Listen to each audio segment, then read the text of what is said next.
What's up, guys? Welcome to episode 86 of the Finale Podcast. Today I'm joined by Ashford and Ife to talk about some relevant topics within the NBA. So, in-person pod, guys. How we feeling? Challenge, long time needed. In person, always better. Yep. First time In a minute. In a minute. Mhm. Remember last time we did it was like a couple years ago. Yeah. Oh yeah. That Jaylen one Brown over Ant. Yeah. That whole argument. Jaylen Brown over Ant. What we saying now? Still got Jaylen Brown. Really? I got Ant, but like I'm a JB guy, so Bro, you said Ant last No, time. I'm just yeah. I was when I was trying to. Yeah. I'm still a JB guy, but not Ant though. Yeah. But who knows though? Come playoff time, for sure. if I mean, Ant come carries, playoff time it's always Ant. JB didn't show up. true. last But time. like now that we know Ant is in that like level, we gotta see it. You know what I mean? Okay. You gotta win first. Because like right now he's on like Luka and Shay's. He could be there. He's not. He's probably already in there. You know. Where is JB at? He's probably like the. He's not on that shooting guard list. No, that's what I'm saying. Like JB's like the. He 5. He around 5'4". Top Who's the shooting other three guards. better? Donovan Mitchell, Mhm. Devin Booker, and Mhm. Anthony Edwards. Who's 4? I got JV 4. Yeah. Okay. So JB's like around like Levine and them. Nah, Yeah. not, I mean around there. Nah, pretty he much. better. He better than Levine, but I don't know who's a guard like two guys that's better than Levine. I mean, but- I'll give Jaylen Brown his due. He's first team All NBA or something like that. Yeah. Right? Nah, I think So, he a tier above. he 4, but Anthony Edwards, come on. Because who's close to us like five, like who's I other? don't even know who the 5th would be. Like who's the shooting I'm guard? just thinking like Levine. Cam Thompson. They're really in the shooting guard. Anyway, we're getting Yeah. kind of sidetracked right Fair, now, fair, but yeah. So obviously good DeJounte? vibes, huh? DeJounte. You're not a shooting guard. I mean, Well, technically, yeah. but no, he's not top 5. Fair. So I just bothered him. I'm like, I gotta find another. But We'll think of something. Yeah. But yeah. So we here for episode 86. Obviously got a few topics to talk about post All-Star break. So let's get into it. First up, we have some icebreakers. Do y'all know what icebreakers are? Yeah, but like Candy? Yeah, I know about No, but like what they mean, like No, in yeah. this. Yeah. Okay, so basically, y'all don't know what icebreakers are. It's just like breaking the ice, basically just any sort of just a little way to get into a rhythm basically with this episode. So we got some few scenarios and whatnot to get into, see what these guys are thinking, I got a couple. Okay. Not technically, not scenarios, all of them, but like one of them scenarios, one of them's kind of like a little question I posed to y'all. Mm. So I was watching, over the All-Star break, Jason Tatum did an interview and he says he thinks he's the best player in the league. So my question to y'all is, who do you think's the best player in the NBA? Right now, I think the best player in the NBA is currently Nikola Jokic because he won the league last year. He has multiple MVP seasons, and his team's playing at a really high level, as well as he's playing at really high levels. And the thing that I think that makes him the best is he impacts all facets of the game, like passing, scoring, and defense a little bit. So I would have to say Nikola Jokic. I'd agree too. Like just the way he controls the game, like nothing. You can't really face him out. Like even if say you double him, like he can play make it out. You know what I mean? Like he can hit shots. Even at his worst, when he's having like a quote unquote bad game, is when he's scoring a lot. But the other aspects would be the rebounding or the assists is at a fault to the team because that's how much they kind of focus on the other guys. Like let the other guys beat us. Jokic will score whatever, So I would say Jokic. For sure, Giannis close second and Embiid third range, but I'll say Jokic. Yeah, I mean, I'm also saying Jokic, Mm. but just to get some thoughts out there, since we all said the same player, like I have a question though. Do you think Tatum could be the best player in the league ever? yeah, I feel like he has a chance, but because here's what I would say, like Mm. he's been competitive like with this team every year he's been in the league, and he's had a pretty high role every year he's been in the league. It's not like SGA where SGA's starting to get that shine past couple seasons. Starting from rookie year, he went to ECF, Tatum went to ECF, and then every year onward they're kind of building. And obviously they had elite teams, but I mean that's just what it takes when you play for Boston. Like you need a player like that to kind of carry the torch and get them to where they were, and that's what Tatum's been able to do. So I think he's definitely up there, but just Jokic, like mismatch problems, like it's just a nightmare, like to really game plan for him. And I don't think anybody's really gonna figure him out, just what he does. And Tatum, obviously, all these players are tough to game plan for, but you can game plan for Tatum a little bit with his, tendency to settle, and Embiid as well. You can game plan for him. Who else? SGA, man. I mean, maybe in the playoffs, people game plan for SGA. This is his first playoff run where he's the #1 guy, so they put a lot of attention on him, kind of force him to be a shooter. I know y'all like that, 0.5 overs on the chalkboard on the 3-pointer, but that's not really that's not really like what you see all the time out of SGA. So, we'll see, but like obviously SGA is a little bit more raw compared to these guys. I would say top 3 for me is Jokic, Embiid, Tatum, because we don't have Giannis. Oh damn, I forgot about Giannis, but no, I'm still going with this 3 because Embiid was MVP last year, but his playoff performance kind of made us forget about that compared to Jokic's playoff performance. And it almost seemed like Jokic should have won the MVP last year, but they just got tired of giving it to him. But Jokic is going to be the MVP again this year, I would say, and I think that just shows you what 3 out of the last 4 years MVP. Like that just shows you how elite he is, and there's been talks about him like not accepting like the face of the league sort of image that they want to give to him, but that's okay. I think that kind of takes away from like some of this conversation about like is he the best, and like people may not want to accept that. But I think yeah, he's the best. When you just look at it, he's clearly the best player. He might not be the face of the NBA. That's more a conversation for like Tatum and Luka and Edwards, but he's the best player in the league, I think, by a little bit of not a significant margin, but like I don't think it's like very close. Like if you're looking at the MVP ladder, Jokic and SGA are the top 2, and I'd say Jokic, a little bit of a distance away from SGA. Yeah, fair. I don't know. I was talking to you, fair. I feel like I like to see Shea win it this year, but I was also telling him like it'd also be weird to see him win an MVP before Luka, just because like I feel like the NBA is just waiting for like Mavs to be like at least top 4 record wise to give to Luka, because like he's not average like 34, 9, and 8. Like come on, that's crazy. And also too, I feel like SGA he averaging 32, so true, but like how I feel like with the NBA, like there's like okay, like you have to see the player like before they have their moment, like before you like cement them, they gotta have their moment first before kind of push them. You know what I mean? Like this playoffs could be it, and it's okay. He's solidified across like globally now. You know what I mean?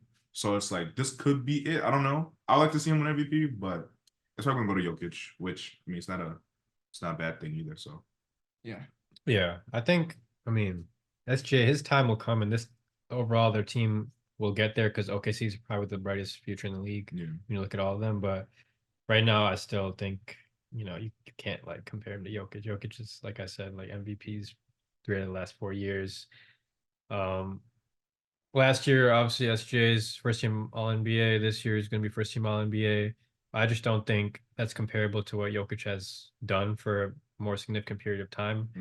But what's going to take it over the top as well is like the championships and just the winning, and that's what Jokic has over Tatum. That's what he has over SGA.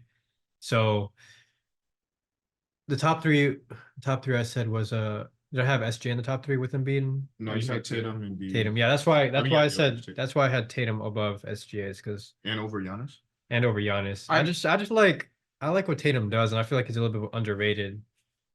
I would have to say I don't have to disagree. I don't think Tatum is top 3 for me personally, just because I feel like honestly to be top 3, I think that comes with winning, and I feel like that comes with winning championships. So for me personally, I would put Embiid, Jokic, and Giannis because all have won championships, and as well have all have been MVPs of the league, which Jason Tatum hasn't been able to do that yet. I think he's like borderline could be top 3, but until he's able to like win an MVP or win a championship, I don't think he's top 3 personally. It's tough because it's like Embiid hasn't won a chip, but like he solidified top 3. And like if I was just Tatum, I'd be a little like annoyed because it's like I've had more success playoff wise, but yet Embiid is the one that's deemed top 3. And that's a valid argument. But at the same time, it's like with Embiid, like yes, every player has a tendencies. There's ways to limit, but like with Embiid, you can't really like stop even with the tendencies, whatever. Like he can shoot the 3, he can hit the midi, his little sides up, boom, he can kill you in the post. You got to send 2 bodies. Tatum, he can get to the basket at will if he wants, but same time again, he might settle and stuff like that. And like the control of the game, he has it, but there's moments where it's like, okay, not only him, I mean that team, just like okay, the shot selection is kind of redundant towards in the fourth. That's when they have kind of like struggles historically at times. And I feel like because that niche has been like fully fixed up, that's where it's like it's hard for me to put him top 3. But that's just me personally. I love just him. That's just my only been like critique of his game. It's like there's times I've asked him like do you think Tatum's gonna like be that guy to where like you win a chip with? Like he definitely has capability. This is what I think. Like Tatum, like he's gonna, be at the top of the East for the foreseeable future. Yeah. And last year, if not for like a heroic run by Miami Heat, and they almost came back in that series, coming down from 3-0, made it to Game 7. If not for that, then you see the Celtics in the finals again, and who knows what happens. So it's obviously been to the finals already, and that's the difference between him and Embiid, who's hasn't gone past the semifinal round. So I think that's where Tatum kind of creeps up for me, and you gotta give him his respect at that point. And if Giannis is unable to kind of match, what he achieved a couple seasons ago with his team as well, then I think that kind of makes it a little bit more easier for me to put Tatum in there because he's taking over that spot right now. And Giannis, I mean, first seed last year, first round exit. I mean, that's tough. That's not on him. I know he. But it's not a good look though. Yeah, like I think wasn't he battling injuries? He was out a game, but even like I think he was out maybe 1 or 2 games. But even still though, like the past 2 seasons hasn't like amounted to what they accomplished, in the season after the bubble. So I still think Tatum is steadily rising. Giannis has cemented himself, like Ife said, and Embiid and Jokic as MVP winners. But just because Tatum doesn't have the MVP doesn't mean he's an all-star starter. He's a first-team All-NBA player. He doesn't have the MVP, but that's tough to get. Like you mentioned, Luka doesn't have MVP, and who knows when Luka will get his. But he's obviously elite. So it's just like who's winning, and that's really what matters just as much as that MVP award. So I think that's like even though Embiid has the MVP, I have him in my top 3 because of what he's accomplished in the league and the fact that he has an MVP. But if he's not able to win, then just like Giannis, I could move him outside of my top 3 because he's not able to get to the promised land. That's what I'm saying. Anyways, that kind of leads to my next sort of scenario where I want you guys to finish the sentence, right? If the Celtics don't win a ring in the Jason Tatum and Jaylen Brown era, finish the sentence. Then the rebuild failed. Also, too, the rebuild of like that trade with KG in them. Yeah. Okay. Yeah. Because like it's a big success now. Like it's still one of the biggest NBA like trade robberies all time, whatever. Yeah. But it's like they've gone to what 2, 3 Eastern Conference Finals? No, 3. They've gone to in 3. The bubble. They've gone to 3 against Miami. Yeah, gone to 3. Been in the finals once. Haven't hit, and they're still young too. Like what? Jaylen Brown's 27, Jason about 25, 26. Like they're similar ages. So like they're not even like realistically like in their prime yet. So they're gonna have deep playoff runs at bare minimum. Eastern Conference with the team that's constructed. Even if they retool it, they're still gonna have enough to where wherever the guys around them, you still have JB and JT. That's enough to at least at bare minimum second round for them. Eastern Conference. That's the bare minimum going forward. So yeah, if they don't win a chip, it's tough, but like it's gonna be deemed as a fail. I feel like, and that's hard because like it's hard to win the league, but it's like when you have those 2 players and Boston culture, like support cast, like come on now, you have to, especially like this decade too. I feel like we're gonna run into like there's not gonna be like a dynasty where this team just runs with it. Like the only potential could be Denver, but even within that. Like we're gonna have talks later about this championship. Who knows? You know what I mean? So if I think this is the decade for them to get at least one. So if they don't, I think it'll be deemed as a failure. I'm not gonna lie.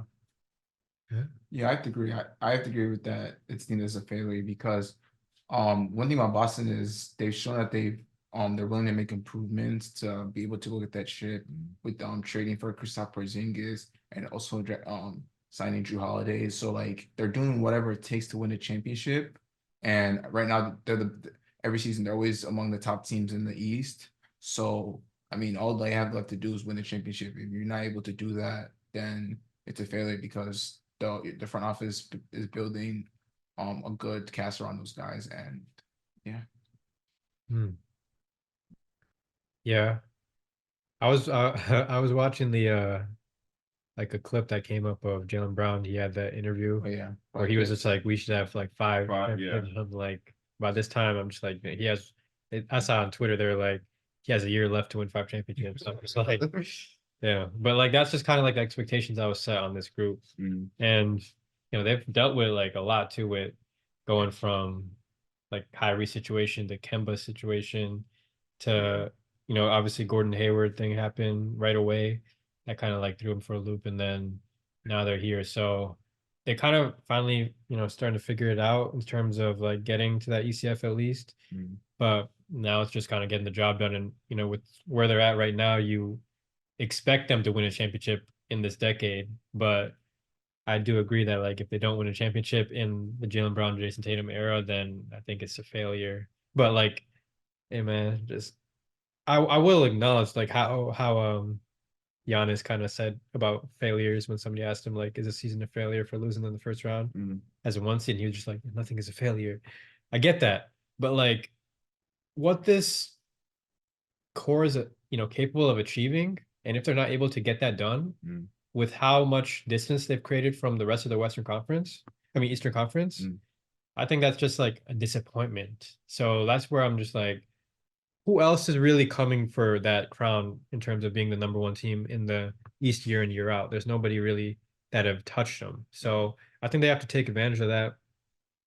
The West is open. There's not really a dynasty like you guys are saying in the league right now. So I think they have to be that team that's like the favorite. I mean, they're the best team in the league right now, so they got to get it done. That's why I think it'd be a failure if they don't get it done. And just to add on to what you said too, like with Boston, like beyond just like the drafting stuff like that, like obviously Kyrie, Kemba, Gordon Hayward, that situation, but like even when they bounce back, like good coaching staff, obviously the whole Eman situation that happened. Joe Mazzulla at first year, there was some question marks that definitely come playoff time, like his style of play, like the heavy three, and there's still some question marks, but you also gotta understand like I don't know if you statistically, I think it still is like one of the youngest head coaches in the league, and like that situation kind of just happened like to where he wasn't fully ready to be like a head coach. Like I remember he had an interview with JJ Redick, and he was just saying like just a lot of adjustments on the fly. You know what I mean? And like talking to JT and JP, just like as far as like getting like not advice, but just like help. You know what I mean? Because like they are like the pioneers of the team.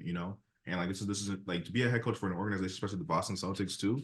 That's a lot of like responsibility, and also too when Brad Stevens resigned to be in the front office. Brad Stevens was like looked as like a world-renowned like top 5 like coach in the NBA.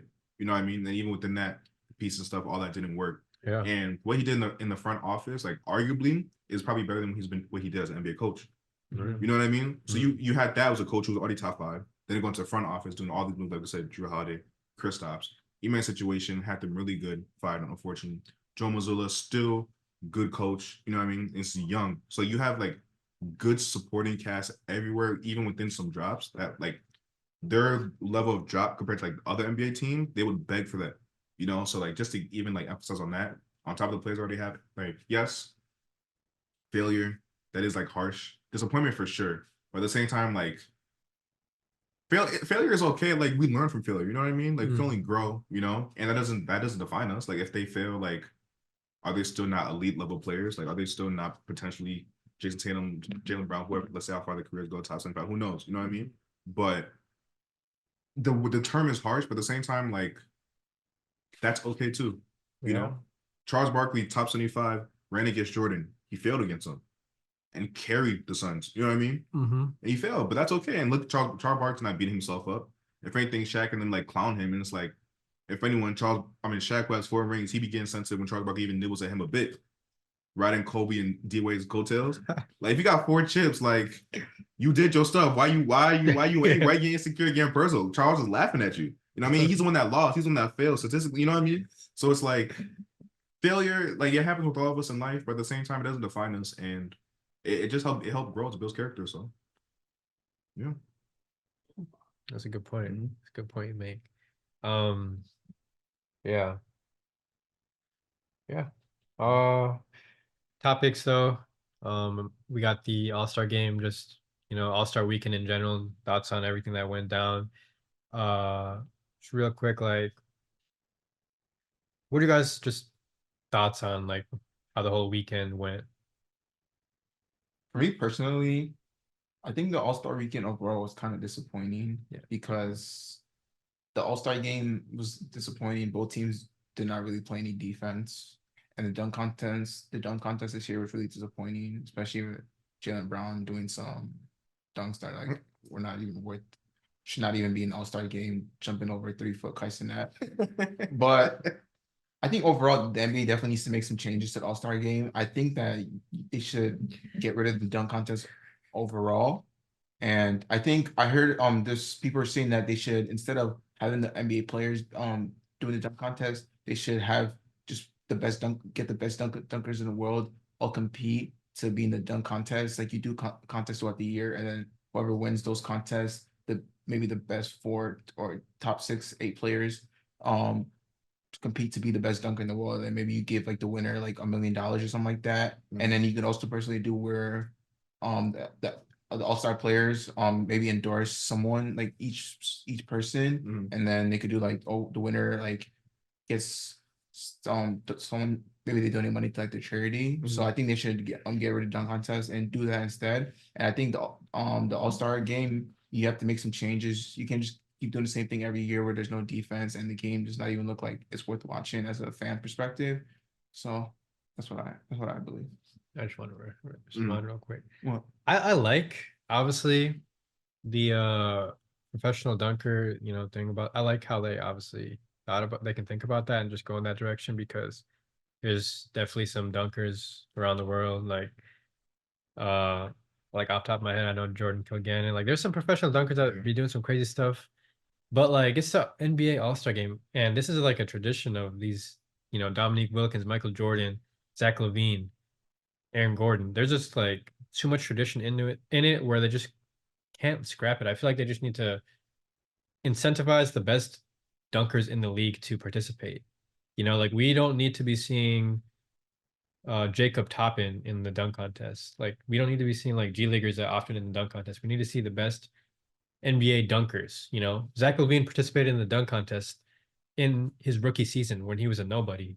Second season when he was still like just getting his feet wet. Aaron Gordon, same thing.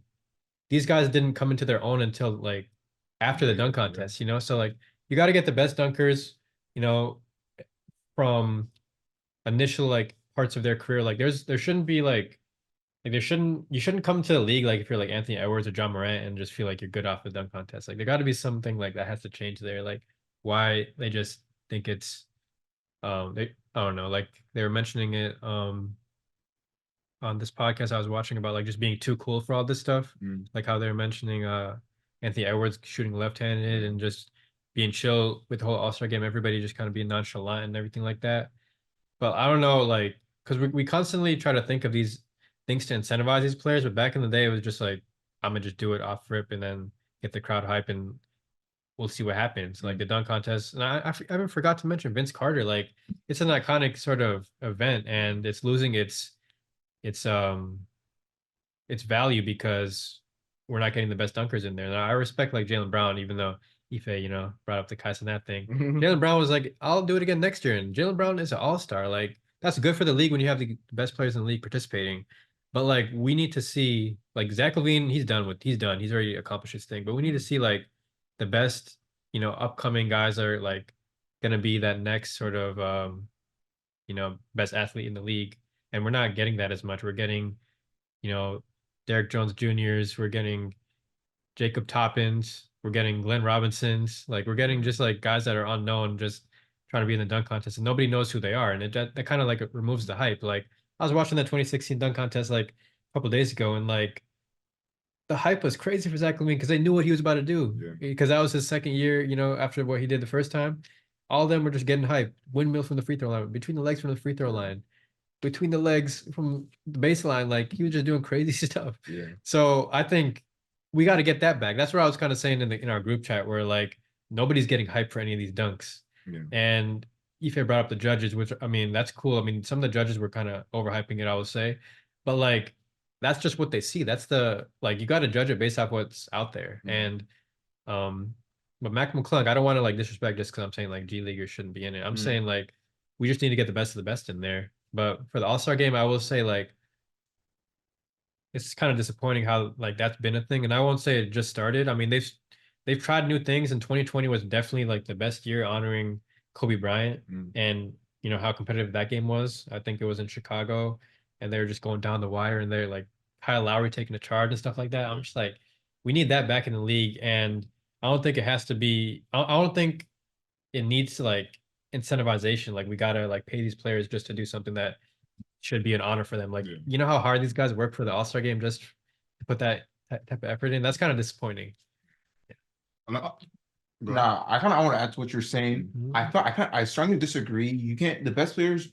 The reason why the best players aren't really in the dunk contest no more because there's no need because guys like John Morant, Anthony Edwards, we already know that they're the best dunkers in the world because they do it in the games and the dunk that they do in the games blow up all over social media. So they're able to grow their brand and their players through the game. So there's no need to be in the dunk contest like back then with Michael Jordan, Dominique Wilkins, some of those guys, like, yeah, I want to be the dunk contest because if I do a cool dunk, that would blow up and that would help grow their brand. But nowadays, the top players don't really have to do that because they can just build their brand through the game. And secondly, also, I think that another reason why the top players don't want to be the dunk contest because like throughout the years, most of the cool dunks have already been done. There's only so much dunks you can really do that like we haven't seen. So like maybe the players feel like, oh, there's nothing I can really add in the dunks that's been done. That's why I think you should get the best dunkers in the world, like you said, Jordan Kilgallen, because those guys are very innovative when it comes to dunking, and they can do dunks that we've never seen in the dunk contest before. So that's why I think personally that you should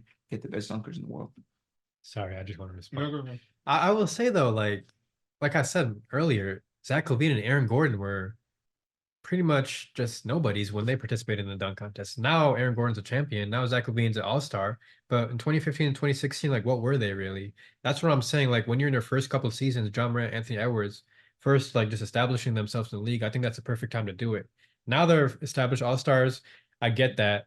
You know, you're not going to get the Jalen Browns of the world like participating as an all-star in these contests. I get that.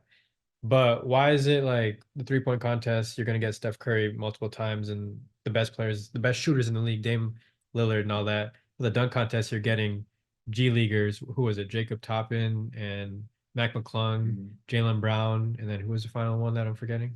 Um, Anyways, bro, you're getting mediocre, like just guys in there. That's what I'm saying. Like there are some guys first couple seasons that you can just put in there, high flyers, and then once they get established, cool, I get it. Don't be in there again. But like we need to, sort of establish like it's just like we need to kind of get it to a point where the best players eventually feel incentivized. And I think that starts from the younger players, making it a thing again. And that's what Zach LaVine and Aaron Gordon were able to do. Yeah, but I feel like in Zach LaVine and Aaron Gordon's case, both guys before the maybe Zach LaVine a little bit, but both guys coming in before the dunk contest were not really known as notorious dunkers. But I'm saying guys like John Morant and Zion Williamson, they're known for being notorious dunkers because they've done it in college with Zion. And the moment Ja first stepped into the league, he was doing some crazy dunks, jumping over people. So it doesn't make sense for them because they're already known for being elite dunkers. But Zach LaVine and Aaron Gordon, they weren't those guys before the dunk contest. So that's why I think for a guy like Mac McClung, it makes sense because like most people, I mean, the people who know him know that he's an elite dunker, but Yeah. most of the people don't know. But like he's not really he's not really in the NBA. He's a G Leaguer, so like that's kind of questionable. Yeah. But for like, because I feel like in the dunk contest, we got to see the Zions, the John Moran when they first coming into the NBA, but they're already Right. known before the dunk contest. So that for them, it's like why should I be in the dunk contest? And if they do bad, they're going to be judged, obviously. You know what I mean? So yeah. I see that, but I mean, like, sure, you can say John Morant and Zion and all them are like elite dunkers and everything like that, but like Zach LaVine has a better dunk package, and Aaron Gordon has a better dunk package than Anthony Edwards and John Morant both. yeah, I agree, but I'm saying we So didn't know that case before the draft. It's like I did not know Aaron Gordon was going to the dunk. I didn't know he was going to do that in the dunk contest before that dunk contest. Me personally, so I mean, I kind of knew Zach okay. LaVine because I mean, Timberwolves, Timberwolves. But like, if you weren't a Timberwolves fan, you did not really know who Zach LaVine was before the dunk contest. I just think real quick. Just when guys come in the league, just I feel like that's when you should like make it a thing where like guys are interested and like make it pop.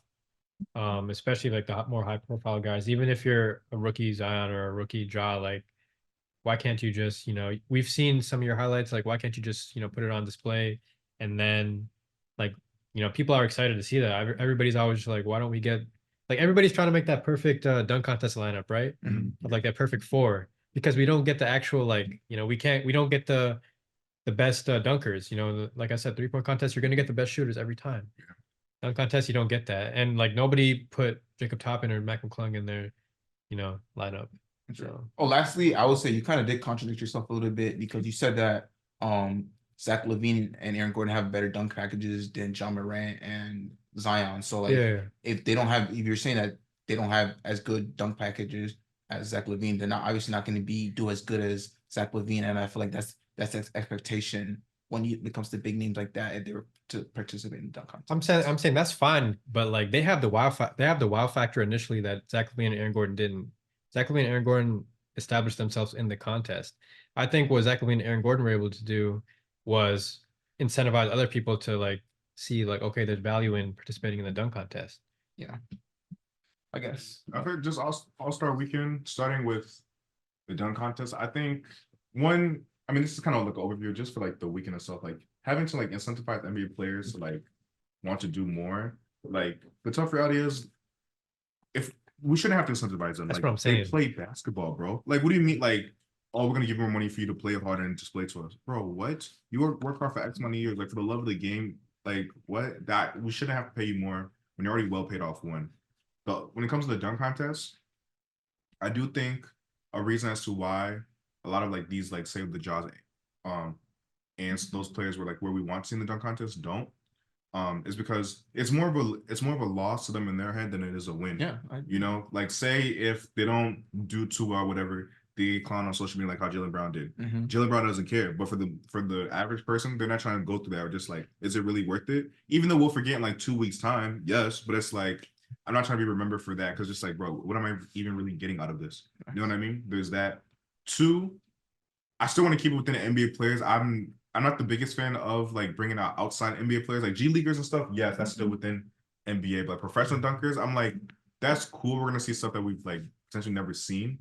But it's like at the same time, like this is the NBA All-Star Weekend. You know what I mean? Like, it's a privilege to be in the NBA, and it's like if we do like go that route, professional dunkers, like at that point, there's not even gonna be NBA players dunking because it's like, well, we already know what they're gonna see from them because everything's been done under the sun. So let's get professional dunkers.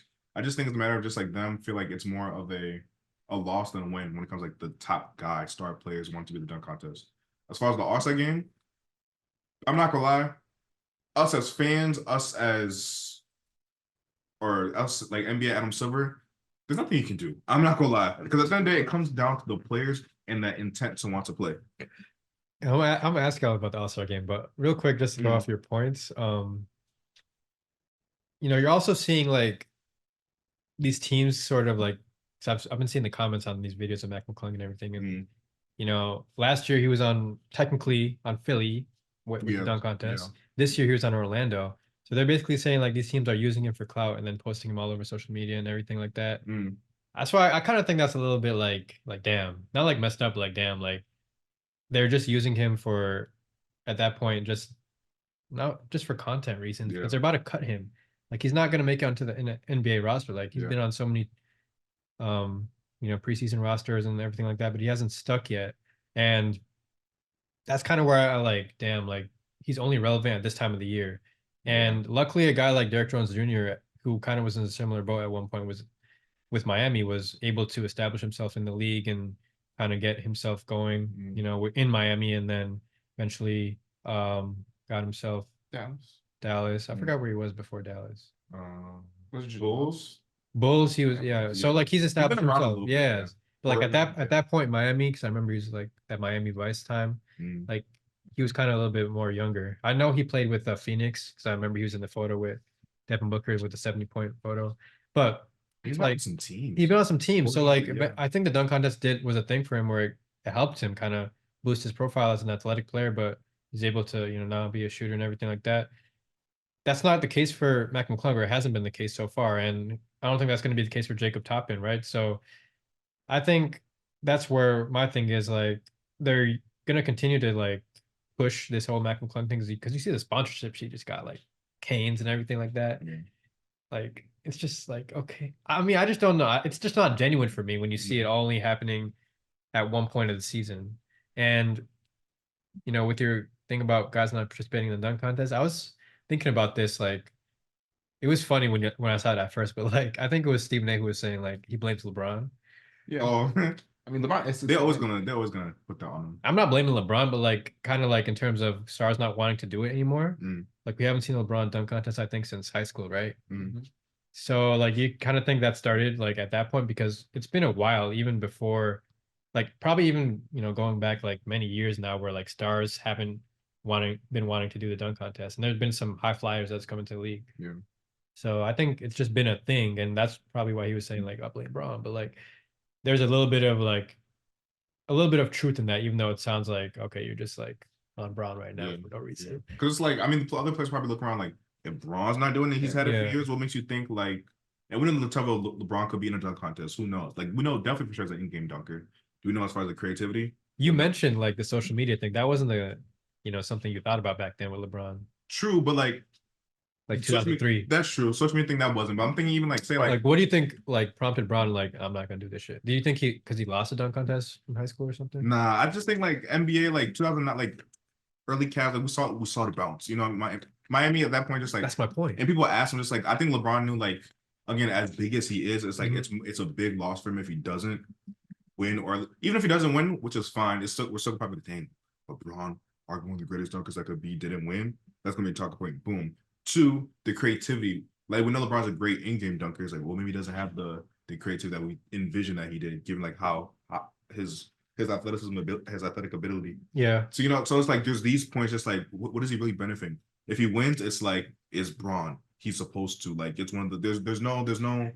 I feel it's a lose. You know what I mean? So that's why like when they're like, he's been All-Star weekends, like asked him like, when are you gonna do it? There's probably like, oh, I'm gonna do it. Doesn't do it. You know what I mean? Yeah. And it's like it's hard. Like want to give the hope, but it's like, I just don't know when like it shifted from like guys like MJ, Dominique, and Kobe, being trying to do it, and then it just shifted to where like, oh, reputation is at stake, and I'm not trying to do it anymore. I think just generations, man. Like mentality is different. Maybe like, that probably was the case also with the All-Star game being less competitive when it used to be more competitive, right? Just like generations. That doesn't sound like some old heads because like we're Gen Z, you know what I mean? But like this could be a point where just like they don't like the impact. Some don't really care as much, you know what I mean? Like it's still like a big thing. They're grateful for the opportunity to be in, but it's like, yeah, I'm just do a little semi defense, hit some threes. Oh, God, go crazy. If that, you know what I mean? It's a different meaning. Also, too, you gotta think when it comes to these All-Star, like a lot of these like NBA like highly touted people, like they're young. You know what I mean? So like, not saying they've reached all they could get, but it's like if I'm John Morant or if I'm Anthony Edwards, where I'm making 100 mil plus and I'm like under 25, it's like, what more would I really have to like not work hard for, because you can continue to like keep your name and status, but it's like I've already accomplished what I needed to accomplish. You know what I mean? So now I'm just trying to be consistent. I'm kind of just like, complacent is not the word, because they wouldn't be complacent where they're like, how them being complacent wouldn't put them where they've been all their careers for the NBA. But it's like I've reached points where I want to reach like all my life. Now that I'm there, just continue build off of that, but not increase more. When it comes to like All-Star Weekend, when it comes to NBA like championship, that's different, of course. But when you've already reached a point where you've already like hit, like I'm young, like okay, I know where I'm at solidified, like I have this contract, I'm getting another big contract. I just continue. Like your priorities switch. You know what I mean? Yeah. Like, you know what I mean? So it's like I can do whatever, nothing, and it's gonna happen, you know? So I think it's just the mentality at the end of the day, I'm not gonna lie. So yeah, I mean, to build on that, I feel like this is kind of impacting Olympic teams in a way too. I just think like these guys are becoming too big of stars, they're making too much money, they have all the endorsements. Like you said, why LeBron did it because of social media. But the thing is, LeBron was already that guy coming into the draft. He was seen as a chosen one. Like he doesn't really have to build his brand no more, because coming in straight off, these guys are seen as potential faces of the leagues. John Morant when he came in and started doing his thing. Like people were saying, "Oh, this guy's one of the biggest stars in the NBA." So like, there's really no like pluses for them to do it. I mean, it can only hurt them because they're already so big and they make so much money, all the endorsements, everything. So like, why would I risk it? You know what I mean?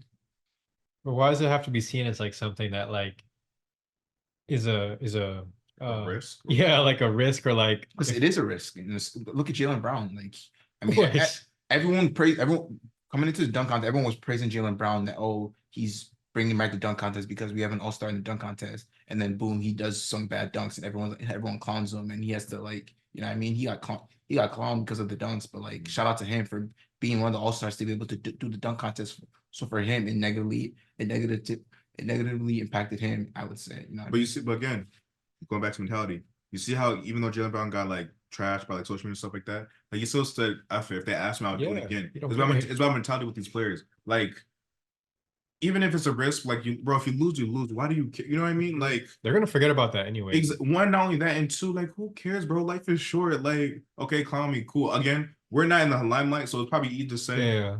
We don't have millions of people like tweeting us, like, damn, you make all this money, you bum. You know what I mean? Stuff like that. So that's easy to say it from like the just watch it from the sides, but Yeah. even still though, like bro, life is short. If I don't make bro, if I can hang.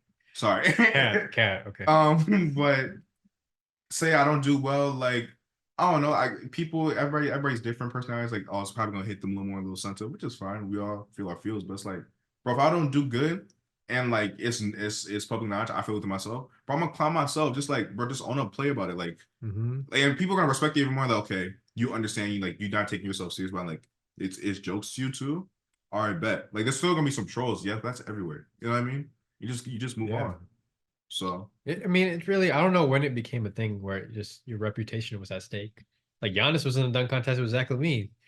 Nobody remembers that because he got I smoked. definitely I mean, Aaron Gordon lost a dunk contest twice. His attitude is like, Aaron Gordon is not LeBron James, John Morant. no, I'm just saying like his attitude off of losing was a positive one, I would say. Like just because he knew like what he brought to the table. Yeah. But in a sense, I think LeBron could kill the dunk contest and still lose. Like what? Like why would he care about people clowning? We already know what he brings. As you see, some of these guys' reputation is everything. As we see, like KD, he always gets in these arguments online with his fans because for them, they want to be seen as KD is okay. No, I'm saying I know most of those guys have that ability. Like you know what I mean? They want to be seen as like they want to be seen in a positive way. Like, so. All right. I mean, I see what you're saying for sure. Anyways, but we can move on from that. It definitely is a interesting talking point. But a question I had, like I was gonna say earlier, but should the NBA add a rule similar to the 65 game requirement for the All-Star Game Saturday night competitions where players are incentivized or almost forced to play at a high level in these contests? And incentivized meaning like it could play a part in their, contracts or maybe home court advantage in the playoffs, like how some leagues do it. The thing is, how do you incentivize what's playing hard though? Incentivize in terms of like it's like how you incentivize a player to come back from a injury because of the 65 game requirement and getting the all NBA awards. Like you incentivize them in some way somehow in their contracts with performance incentives like winning the All-Star game or like certain statistics. But like I feel like that's gonna be hard because like that's subjective. It's like how can you say someone's like in their head playing hard like in the All-Star game? I'm not saying playing hard for them to play hard, but like what I'm saying is like achieving certain statistics in the All-Star game or having their team win and you get something out of that. I'm not saying like because you can't judge somebody like playing hard. I'm saying like the incentives require them to play hard.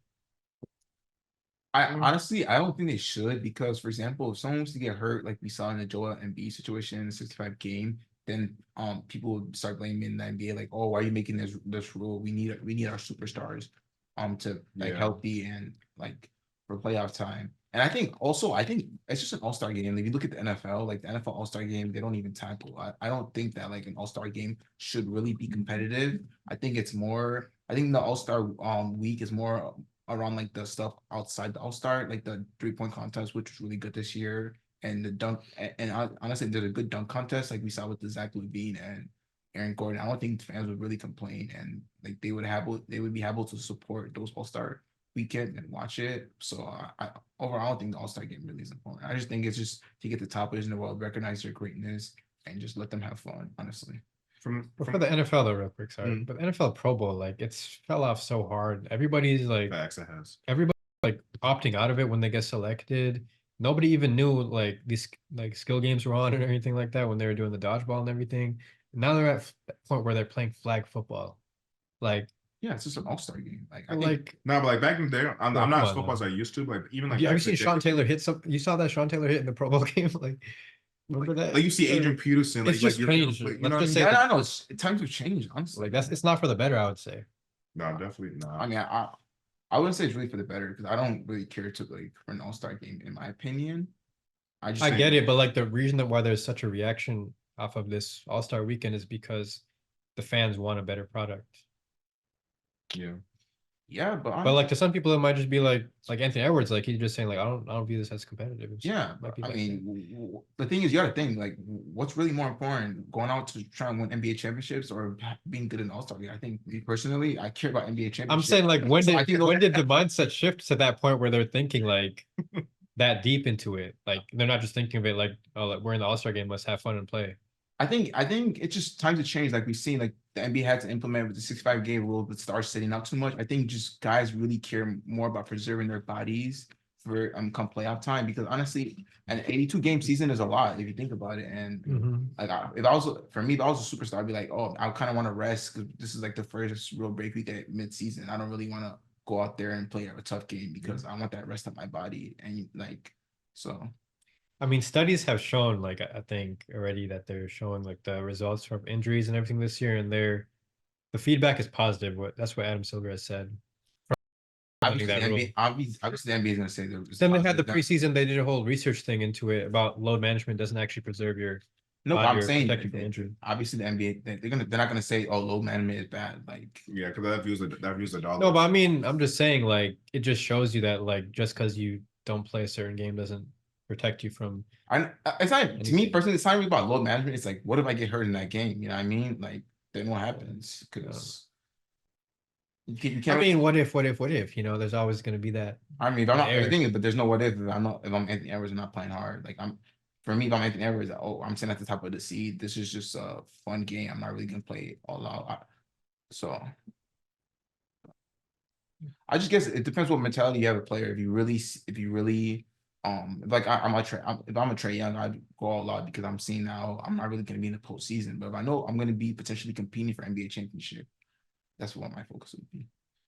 I would say it's more like, I don't know if concerning is the word, but more of like just something I'm like looking at, like how every player has that same mindset where like we're just gonna coast through these sort of things that used to be seen as like, you know, privileges. Now it's kind of like they say they don't take it for granted, but it almost kind of seems like, how are you not taking it for granted when you're playing at, you know, not even half speed? Yeah.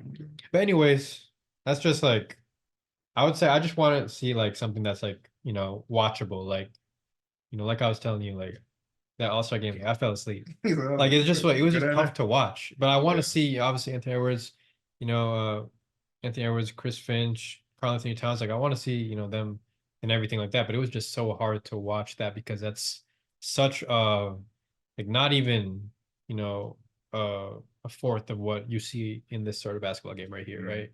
It was not even close. So it's almost unwatchable, and that's the tough part about it because, you know, like when did it become that as like the norm?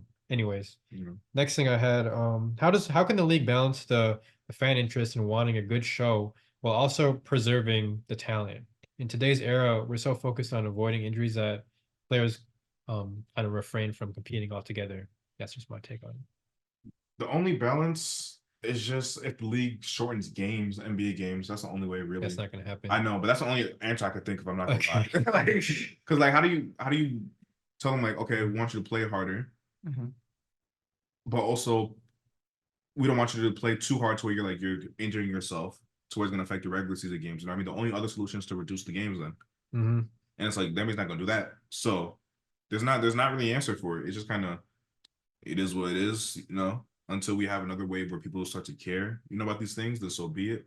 I know that's what we all want as NBA fans, but Do you think the NBA is right for actively trying to solve issues like this? Like the fact that they see this as an issue, do you Well, think yeah, that's I right? mean, Because I mean, the players are kind of like, you know, obviously, I don't know if they care, but like this is kind of like the 65 game rule is going against what the players are doing in a yeah, way. So that's why there's so many players speaking out about it. Where like Tyrese Halliburton was like, "Yeah, I wanted to return where I probably could have waited a couple more games, but because of the 65 game rule, being eligible for the awards, I decided to return a couple games early." So the NBA is kind of like going back at the players and what they've been doing with this load management stuff. So you think the NBA is right for continuously trying to find new ways to address this and the fact that they see it as a problem? Do you think it's a problem?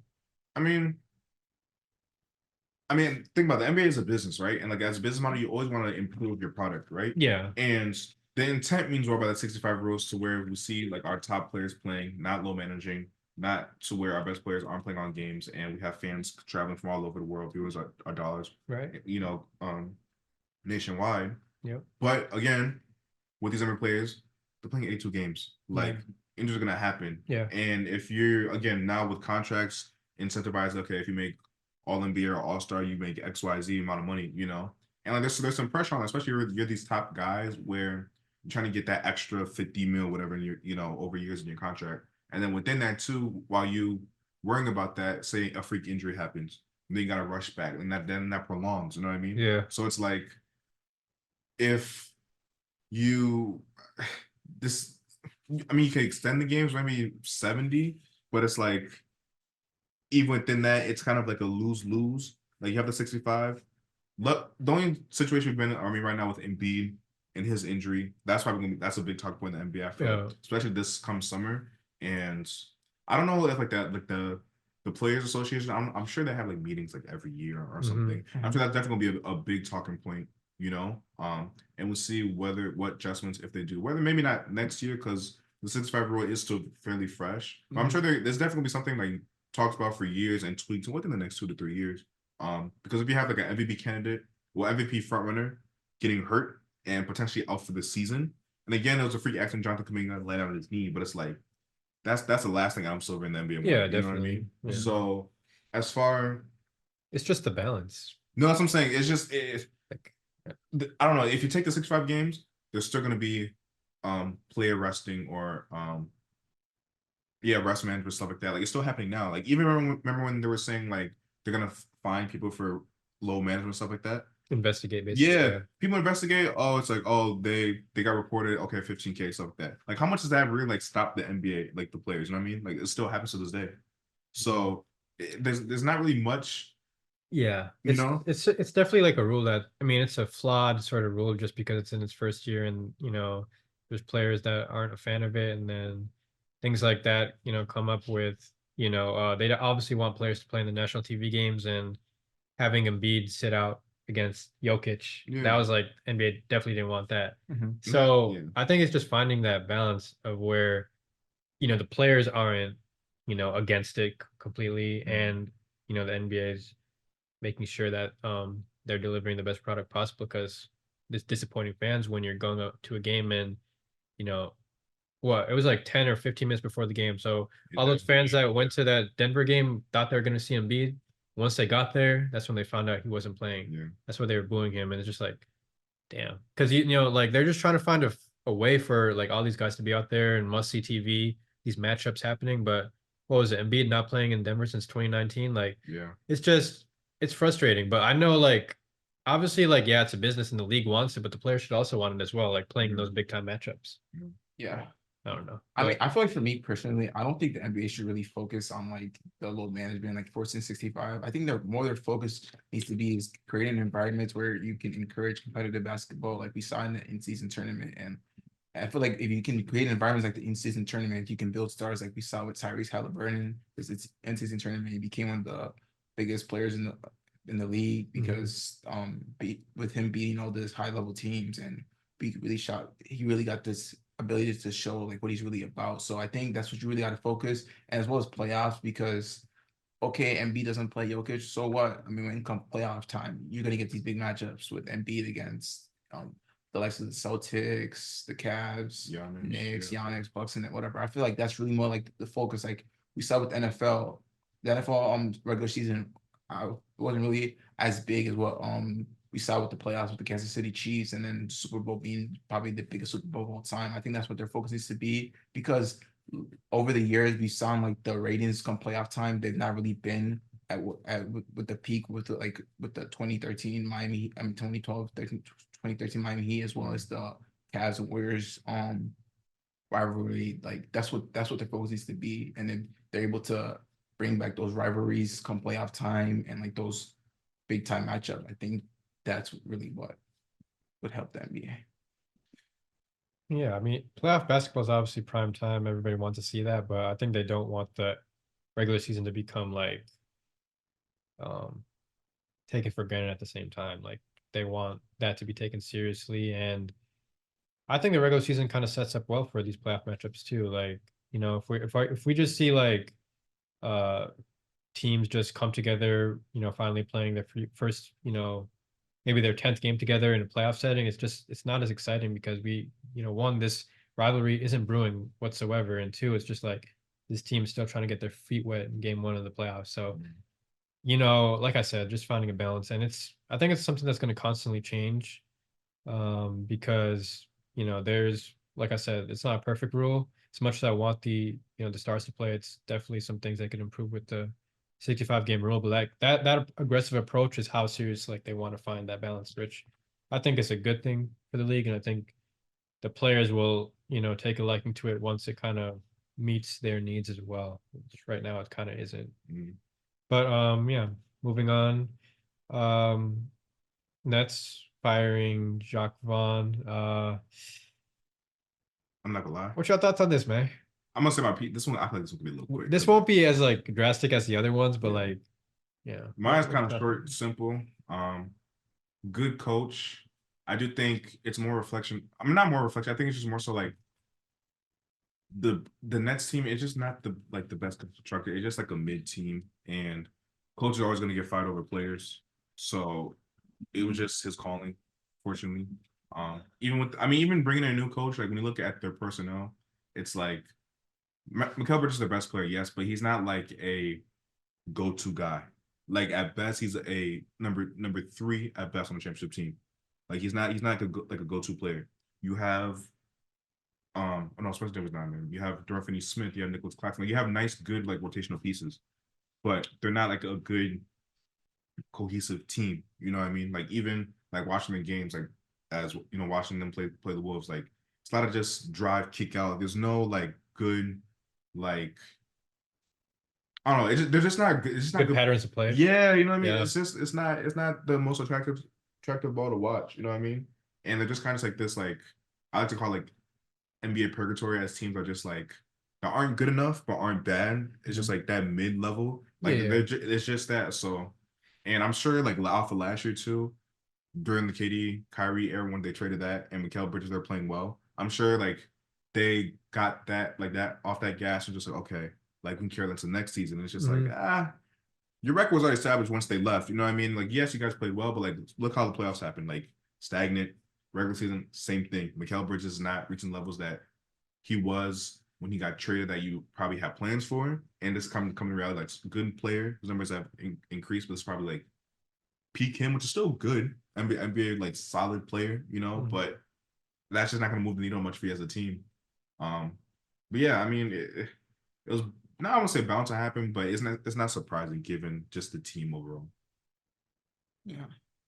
Well, I saw just like looking into this, I saw that like Nets, he's really loved by Nets fans and the players because like he's a really friendly guy. He's a player's coach.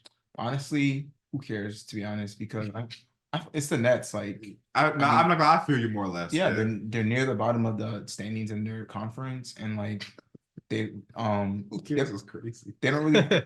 I mean. No, it's harsh, but like I feel it though, because they don't really have many superstar like caliber players. Yeah, they got some young guys who are really good, but like I think the firing is justified because like he didn't really seem like a really good coach like with his schemes and like because they didn't really have any identity. It feels like they just like play a lot of iso ball with like Cam Thomas and just giving their best offensive players the ball and just letting them do whatever they want. So I think it's justified. Maybe they should try and find a better coach, but like I feel like it won't really make a difference. I just think that they need more. They need more. Just they gotta pray. Maybe one of the young guys can become like at that elite level, which personally I don't see. They don't have any, no disrespect, but they don't have really guys that Yeah, like they don't have potentially any- was just yeah. like, so Yeah, I think it went. I think it really went all downhill when there's stars with James Harden and KD. All of them just left. I think that they should just honestly go in rebuild mode and see what they could find in the draft, and hopefully they can hit on one of their lottery picks. So because they have picks. Yeah. Just trade these rotational pieces and just build through that. I'm not gonna lie. I mean, they definitely are in rebuild mode already, just with the way they're playing right now. Yeah, true. But like to them, it's like, oh, we're gonna retool. Like I feel like they didn't really want to go in rebuild mode. Yeah. Like trading for Mikal Bridges, Cam Johnson, but I think it's like you have no choice, honestly. Yeah. I think Jacques Vaughn, like he did a good job of like replacing Steve Nash. I think just what he's able to accomplish with them, getting them to the 6th spot, avoiding the play-in last year. And then he had a good tenure, I think, when he replaced Kenny Atkinson in the past, because he's been interim there twice, and then came back again. He stayed on the staff after Steve Nash was hired, and then eventually Steve Nash gets fired and he's promoted again to interim. So I think he's done well in that sort of role. But as a full-time head coach, it's kind of where like you don't really see like that's the sort of guy that's going to lead your franchise. Like you said, he's a player's coach. A lot of people like him. And you can see why. But not really getting, much out of their team this year, winning wise. But I mean, you've seen some bright spots individually out of some players, of course.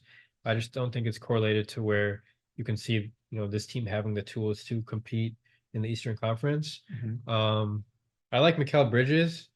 I definitely think he's like more of a complementary piece though, just with other players, even though he's been able to show that he can take on more of a scoring load and excel in that regard. But I think alongside other players, kind of like what he was doing in Phoenix, and the same thing for Cam Johnson, like they're just really good complementary players. So I don't know what they would have to do, but eventually sort of finding the right pieces to build around those guys, because like you guys said, there's not many pieces you can look to right now and say like, okay, they've got this guy to look forward to, that guy to look forward to. Not really a lot of that going on right now. I'm not sure what they got back for Dinwiddie and Royce O'Neal, but again, I think maybe using that if they got draft picks back and kind of building through the draft. But at the same time, it's Brooklyn. Like they're always trying to go for that next big thing, right? Like look at the D'Lo era, successful era. Eventually, they see KD and Kyrie available. All right, D'Lo, you gone. Get KD and Kyrie in here, and they just move on from that quickly. And that's kind of where it all kind of tore up for them. You can't if KD and Kyrie want to come to a team, like. But like I'm just saying, like I'm like, saying that's their MO. As soon as there's like something there out there for them, they're gonna like go for that.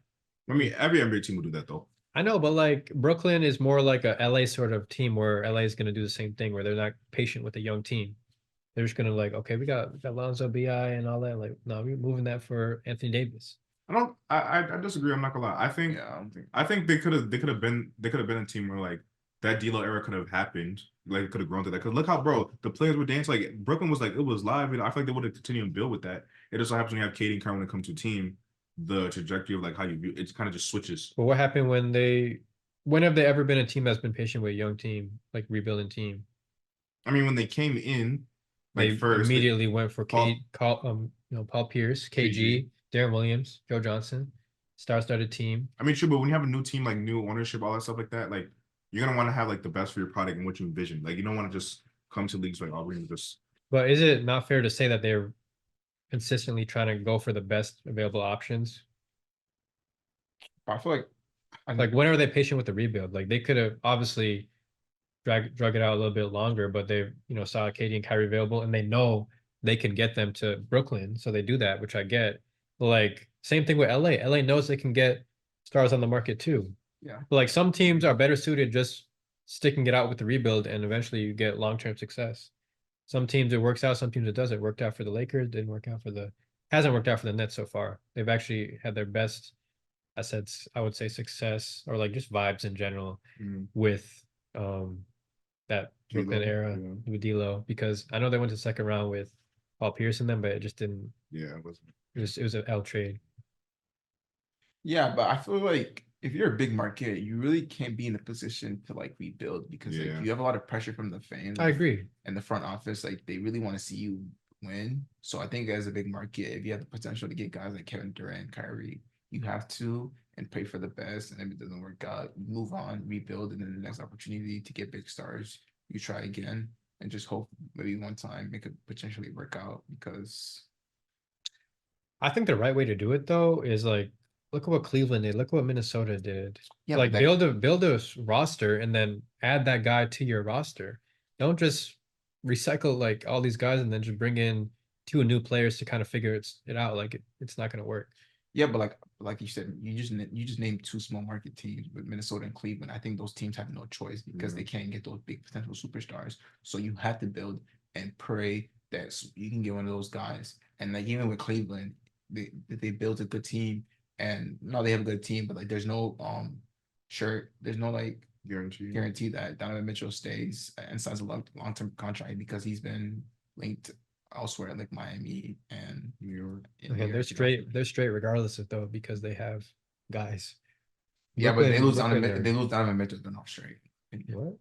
Like they're I mean, to compete, like I they'll mean, be an there's- okay there's team. like- they'll be a playoff team still. Like Yeah, everyone's gonna go. Like they're gonna be good, yeah. but not. Brooklyn is not the same. Like when Brooklyn, if they lose KD or lose Kyrie, obviously it's a Yeah, but completely they different lost story. three. They lost three guys. Like, Yeah, Harden as well. Yeah, Donovan Mitchell just one guy. But true. I'm just saying, like they have a backup plan. The same with Minnesota. Whoever leaves Minnesota, they have a backup plan.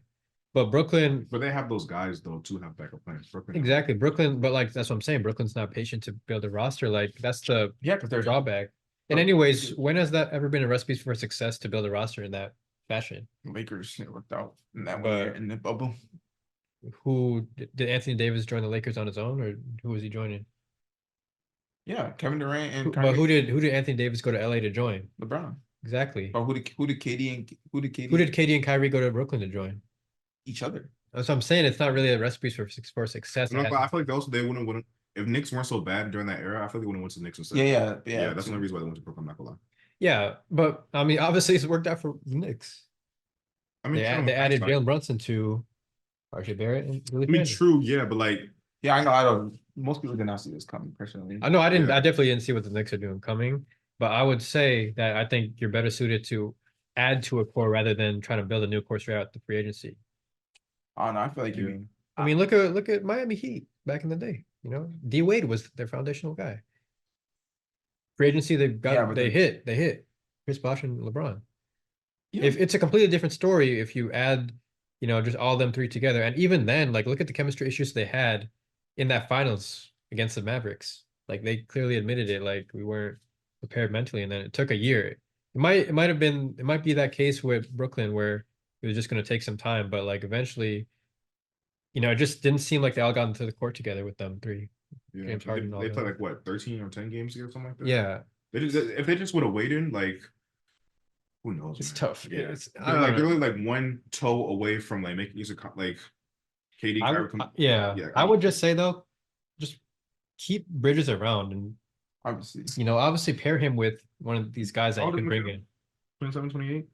Maybe 26, 27, because Cat is like 20. No, so he'd probably like be 26. Mikal Bridges. I think you got to pair Mikal Bridges because he's a really good foundational piece. I'm not gonna lie. For me, maybe this why Yeah. I would not be maybe a good GM. I'm not this mid. I'm really good. I'm really bad. So if I'm gonna be bad, Mikal, I get you. Oh, he's 27. Yeah. Think about his potential. Like this probably peak him 3 years. I'm not gonna lie. Just cut the band-aid before you keep just bye. We're gonna rebuild. Yeah, I would have to agree with what you said because like if you're in a big market, being mid and being trash is basically the same thing because like the expectation when it comes to the market is like you have to be contenders, and if you're not, the fan base is gonna be unsatisfied. So like, why not just take that chance to like maybe we can like potentially compete because like we know that if we just rebuild and we're mid, that like the fan base is still gonna be unsatisfied and like. I mean, there's gonna be pressure from upper management, and like potentially those guys, like the coaches and like the GM, can lose their job. So it's like, I'm gonna take that risk. And like plus trade all those players, get some picks. Yeah, I mean, they're complementary role players, so they're gonna be traded to like relatively good teams. The picks maybe won't be as highly valued, but you can package it up to get maybe move up in the draft, something like that. All you gotta do is hit on one. But that's my point. Is like if you trade all these covers and all that for picks, No, and you hit on a star, then who's that star joining in Brooklyn? no, I agree. You don't trade Mikal Bridges, but I was just talking about like why they have to sign like KD and Kyrie. I'm saying trade Mikal. I'm a like if we're gonna be mid, everybody leave, get our one guy, build through that, build around them. Okay, I will say like I think KD and Kyrie joined a pretty decent team. Like Jared Allen, Karis LeVert off the bench. yeah, they had a pretty decent team, but they quickly just messed that team up. They should just kept it. Like they were looking so good. I'm like, just keep it, bro. Then I guess when Harden, you can't say no to these things. You know what I mean? If Harden wants out, and it's like you can get James Harden and Kyrie. Like, come on now.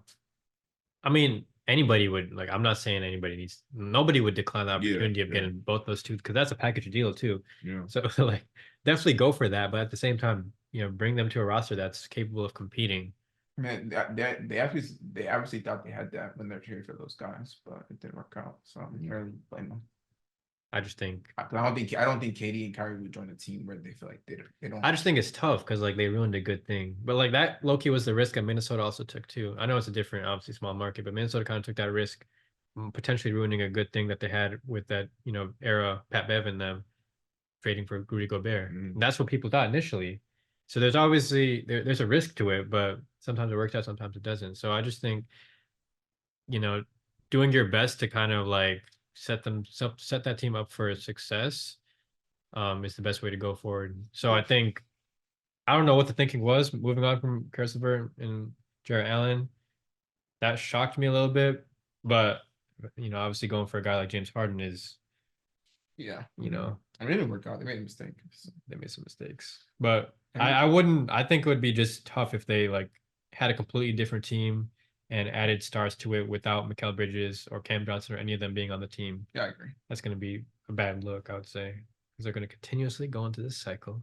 And it's just going to be. But I would say that if I have a chance to get all stars for Mikal Bridges, I would. So, I'll do the same thing because look at what the Lakers did, right? Yeah. They tested it out with Lonzo and LeBron for a year and BI for a year, and it didn't work out. Then they were like, okay, Anthony Davis is available. We can move these young guys and get that. So I think that's what you got to do is eventually, I agree. Build something like that. I mean, it could have potentially worked out, but also too like 81 and out and the LeBron connection. BI, I don't think BI is anywhere near the player if that move didn't happen. Who knows? Who's to say? In LA? You can't really say that, honestly. Who knows? Legit. I didn't see it. I didn't see no, I honestly, I disagree. I think BI would have developed into that player because he's shown signs in the Lakers. But like, so why are Lakers fans more high on Kyle Kuzma when he was there with LeBron? Why were they high on Kyle Kuzma? Yeah, why are they more high on Kyle Kuzma when he was with LeBron than BI? Because he showed more at the time, but that doesn't mean like his potential is. No, because I feel like they probably felt like Kyle Kuzma fit better with LeBron because like BI is kind of like both dominant in a sense. Also, there's playing BI as a 2 guard when he's not a 2 in LA. Yeah, because they have Bron and stuff like that as the wing. So he was gonna work out with Bron, you would say? No, Kyle Kuzma was a better shooter, and like you kind of wanted like just look at the way BI plays. You'd say he'd work out with Bron. No, I feel like that's what they felt at that moment. They probably felt like Kyle Kuzma was. I'm saying, but you guys think Brandon Ingram would turn into the player he is today, playing with LeBron the way he plays? Yeah, I feel like if it just looking at the way Russell Westbrook played with LeBron, ball dominant player. Yeah, because I feel like he got much better. Like, bro, he was really young. You know what I mean? Like, I think BI is really like he's really like that. So I think he would have pushed him. Okay, that's fair. I really don't think he would have, but what's that? What else we got? Okay. Speak on it segment. What y'all got for that? You want me to go? Yeah, sure. I originally had one to talk about like the Pelicans and like they're the 5th seed, but like there's not really much to build off of, so I'm just kind of scratch that. But I was looking at the standings like earlier today, and I mean we already know the West is tough, right? And let's think about the play-in. Like I think it's the 7 through 10. We have I don't remember the order, so don't quote me, but we have the Kings, Lakers, Warriors, Suns, and 2 of those teams have to like not make it. Like out of those 4 teams, which 2 would you say you see not making it? I feel that's hard. Wait, say the teams again. It's if I'm not mistaken, it's the Suns. No order. Suns, Kings, Lakers, Warriors. That's I think that's 7 through 10. Yeah, Yeah, 2 teams. yeah. Not making it. I mean, for me personally, I think it would be the Kings and the Warriors, just because I feel like the Lakers are playing at a really high level right now, and I feel like there's really no chance that Phoenix does not make the playoffs, especially. But Warriors been playing good too, though. Recently. Yeah, but I think those teams are just honestly better to be honest, and yeah, I feel like there's no chance. I mean, if the Suns don't make playoffs, that's really gonna shock me. Yeah. And I feel like it's between the Lakers, Warriors and Sacramento. But I just feel like the NBA is gonna find a way to get the Lakers in the playoffs, honestly, because that's just like that's huge money for them. So I definitely think Sacramento is one of the teams. Just the other three, I don't know. Yeah. I don't know about Sacramento being one of the teams actually. They're a little They're bit all tough. That's what I'm no, saying. but in a playing sense, I think so because like in a home game in Sacramento. yes, bro. I mean, this is given like this is the season now. Who's to say it changes? But they have a little bit of an advantage. How much? 32 and 23, and the Warriors are, they're climbing up, and the Lakers are climbing How up. many games behind are they? The Warriors are. Or the Suns? How many games are the Suns behind? The Warriors behind the Kings is 3. Mm. It's close. Three for the Kings and Lakers. Honestly, I'm gonna be honest. I don't think that's gonna be the 4 playing teams. I think that I think the Suns will be out of the play-in. I think they get a top 6 seed. I think the team that could potentially fall out of the top 6 is Pelicans, honestly, and yeah, they've been playing good though. They're the 5th seed. I don't know about the Pelicans. That's what I'm like. Pelicans are pretty good. Pelicans and Mavs no, they're playing good, but like it's just so close and like Their Pelicans have been 5, 6 seed all year, pretty much. Yeah. I know, but like I mean, it's gonna change. You know what I mean? Like I think this order is pretty accurate though, but the Suns might get out of there. Yeah, that's what I'm saying. I think the Suns will get out of there, so I think that they take the. I think maybe the Thunder might be in there. Nah. Okay. Yeah. I was like, this is hate. Dang, bro, you took it this level. Yeah. Nah. I think Dallas is playing at a really. I think Dallas is playing at a really good. I think that when the Suns are fully healthy, then they play at a top 6 rate. So I think out of the other teams, the only team I can see is Dallas. I mean the Pelicans. So. Like I hear it, but it's like it's also tough because the Pelicans are playing well. Now I feel like I don't want to fault them because of like I feel like because like we kind of look at the Pelicans kind of feeling just like we know they have the talent, but it's like everyone's like something feels off about them. You know what I mean? Yeah, but like we saw like them. They've been like we saw them go from top like number 1 seed and fall all the way like towards the. I mean, true. But now they're healthy though. Yeah, that's saying that was a big like Zion was out. Yeah, but like are they gonna? I'm saying that was also like 27-6 on like 64% like efficiency. Like are they gonna be fully healthy like for the rest of the season? Like that's a major concern. You know what I mean? I'm not sure. I mean, Zion's playing like he's been turning up recently, so yeah, I'm not sure. I don't know. I feel like it's tough. There's not an answer, but it was just interesting for me to think. But honestly, if I was any of those teams, I would not want to be in the play-in because I feel like those games are gonna be really tough, and like I really want that rest. Like facing Curry in a one-off game or Braun. Like that's scary, honestly. Yeah. LeBron, that's tough. No, I don't want to win a one-off game. Like no, I don't see Lakers losing the play-in scenario. The Warriors were in the play-in a couple seasons ago. I think they lost both games. They lost to Memphis. That's what I'm saying. Yeah. Yeah, But I don't think the Warriors make playoffs. Honestly, they haven't played really good. Though. I don't know. They haven't played really good. Lakers aren't a lock though. They're not a lock. The Lakers aren't a lock. No, they're not a lock. They're not a lock, but it's hard for me to not see the Lakers. But I'm saying in playing it, bro. No, in playing, I don't see any shot that like bro. LeBron gonna go crazy. Yeah. LeBron will drop 50 if he has to. Like, and but the NBA is gonna ref like the games in a certain way that they want. I need to see the Lakers like play like how they did the second half of last season going into that playing game. Then I'll be more confident. They haven't played really good though. Like not at that level. They did. I mean, lately, post All-Star break, some teams go up. Like this could be their but lately, like last year, that's what they did. That's what I need to see out of them to be like confident. Like, okay, this is a tough team to beat. But now it's just kind of like you don't know what to expect really. No, but I mean lately, Warriors lately they've been shooting really good. Like they're towards one of the best shooting teams right now because like Rui's shooting at a really good level, D'Lo, Austin Reeves, even LeBron shooting at a really high level. And I feel like with the Lakers, Like their success is if they can shoot threes at a really good level. That's all they need. That's all they need. Because they kill you in the and like paint. that's what they're doing. They've been shooting at a really high level lately. So I think that all they just have to do is keep up the level that they're shooting at, and I think that they'll potentially climb out the standings. And if they don't, that they can beat any team in the playing setting. With that shooting, though, it's eventually gonna come down though. Like, so you just gotta kind of manage and gauge that. But I don't know. It's just hard to not see the Lakers like. Yeah, bro. Yeah. Like for Braun to but like depending on the seating there to lose 2 like playing games. I mean, it's not the gap is not that bad. Like I mean, speaking of that, yeah, true. Things the order could change. One of these teams could probably be in the 6th seed, and this could be a whole different combo, you know. But I will say though, me personally, I'm not really sold on Dallas too. I could see Dallas potentially being in a playing scenario as well, but we'll see. If anything, lowest I could see them dropping like 7, but even then, That's something. Yeah, I agree. if they're in a play-in, I have them. I'm not gonna Fully lie. healthy, they're Yeah, they're bro. pretty tough to beat. Because like they being the Kings. Not but like if they would have played the Lakers, I'm not fully confident that they would beat the Lakers, honestly. I'm not confident, but like That's if they have a chance, obviously, but I wouldn't say that they're shooting- fully confident. Mass Bro, I'm not even that high on the Lakers. Like the Mavs could beat the Lakers in a play. No, I agree they can, but like I wouldn't say it's a lock. Like Not a lot, but like I'm like I would say it's to me it's kind of 50-50, honestly. I'm not gonna lie, I'm like 70-30. Just the Mavs shooting alone, like it's gonna be too much. Lots of the big matchup, like with AD, with Derek Lively, Daniel Gafford, stuff like that, like PJ Watch, that's gonna be a thing, of course. And like they're gonna get in the paint, but the Lakers are going like to outscore the Mavs. That's very hard.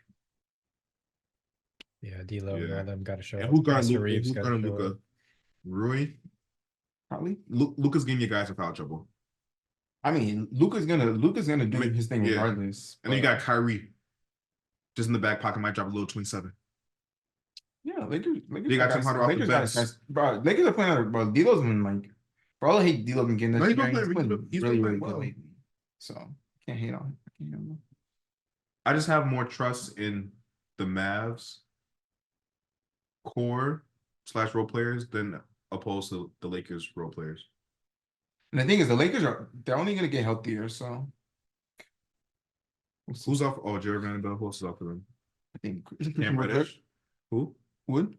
Christian. But he don't really play much, dude. Like No, yeah, I mean, he's not gonna get real burn come like them times. I'm not gonna lie. Wait, is Gabe Vincent? Is he out for the year? And Nah, he been out, but like even then, like also they just got a better backup point guard. So what they get?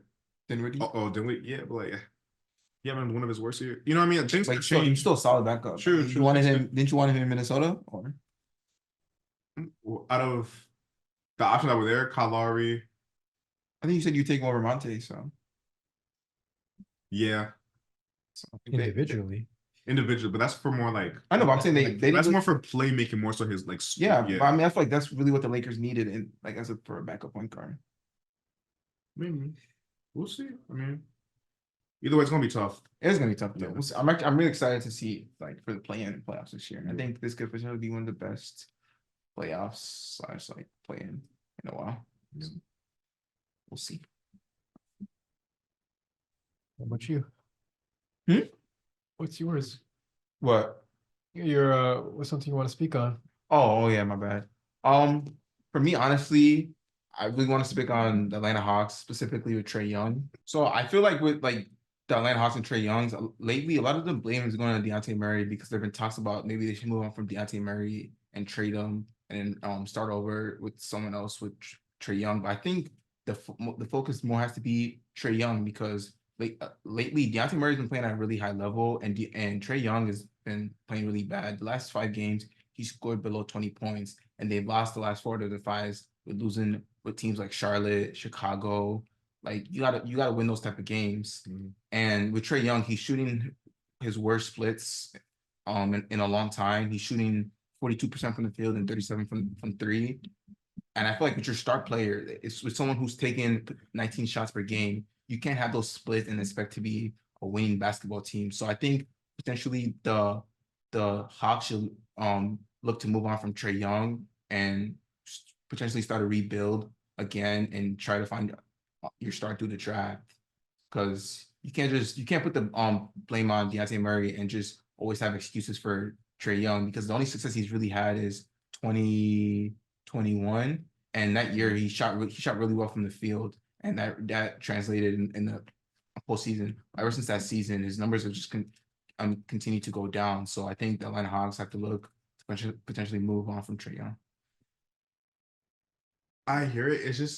It's hard when at peak between DeJounte and Trey, like Trey is the more talented player. So I get that, but it's like even too, like what does a Trey Young trade look like? Like what do you get back? Because Trey Young's still very valuable in this league. You know what I mean? Yeah, I feel like with the Trae Young trade, you can potentially get a haul of picks and just start the rebuild over. And you could potentially look to trade Deontay Murray too, because if you can trade both of them, you can potentially get a haul of picks and just restart the rebuild all over. Because that, like you said, Trae Young is a better player, but then if you look at the stats, he's really not having a better year than Deontay Murray. He's scoring better, but splits wise, he's shooting 42% from the field, while Deontay Murray is shooting 46 from the field, and he's only shooting 1% better from three than Deontay Murray. And like no one would expect that, because you would expect that Trae Young to be a much better shooter than Deontay Murray, because at times he was talked to potentially being one of the best shooters in the league, but now he's really not at that level. So I think you gotta move on.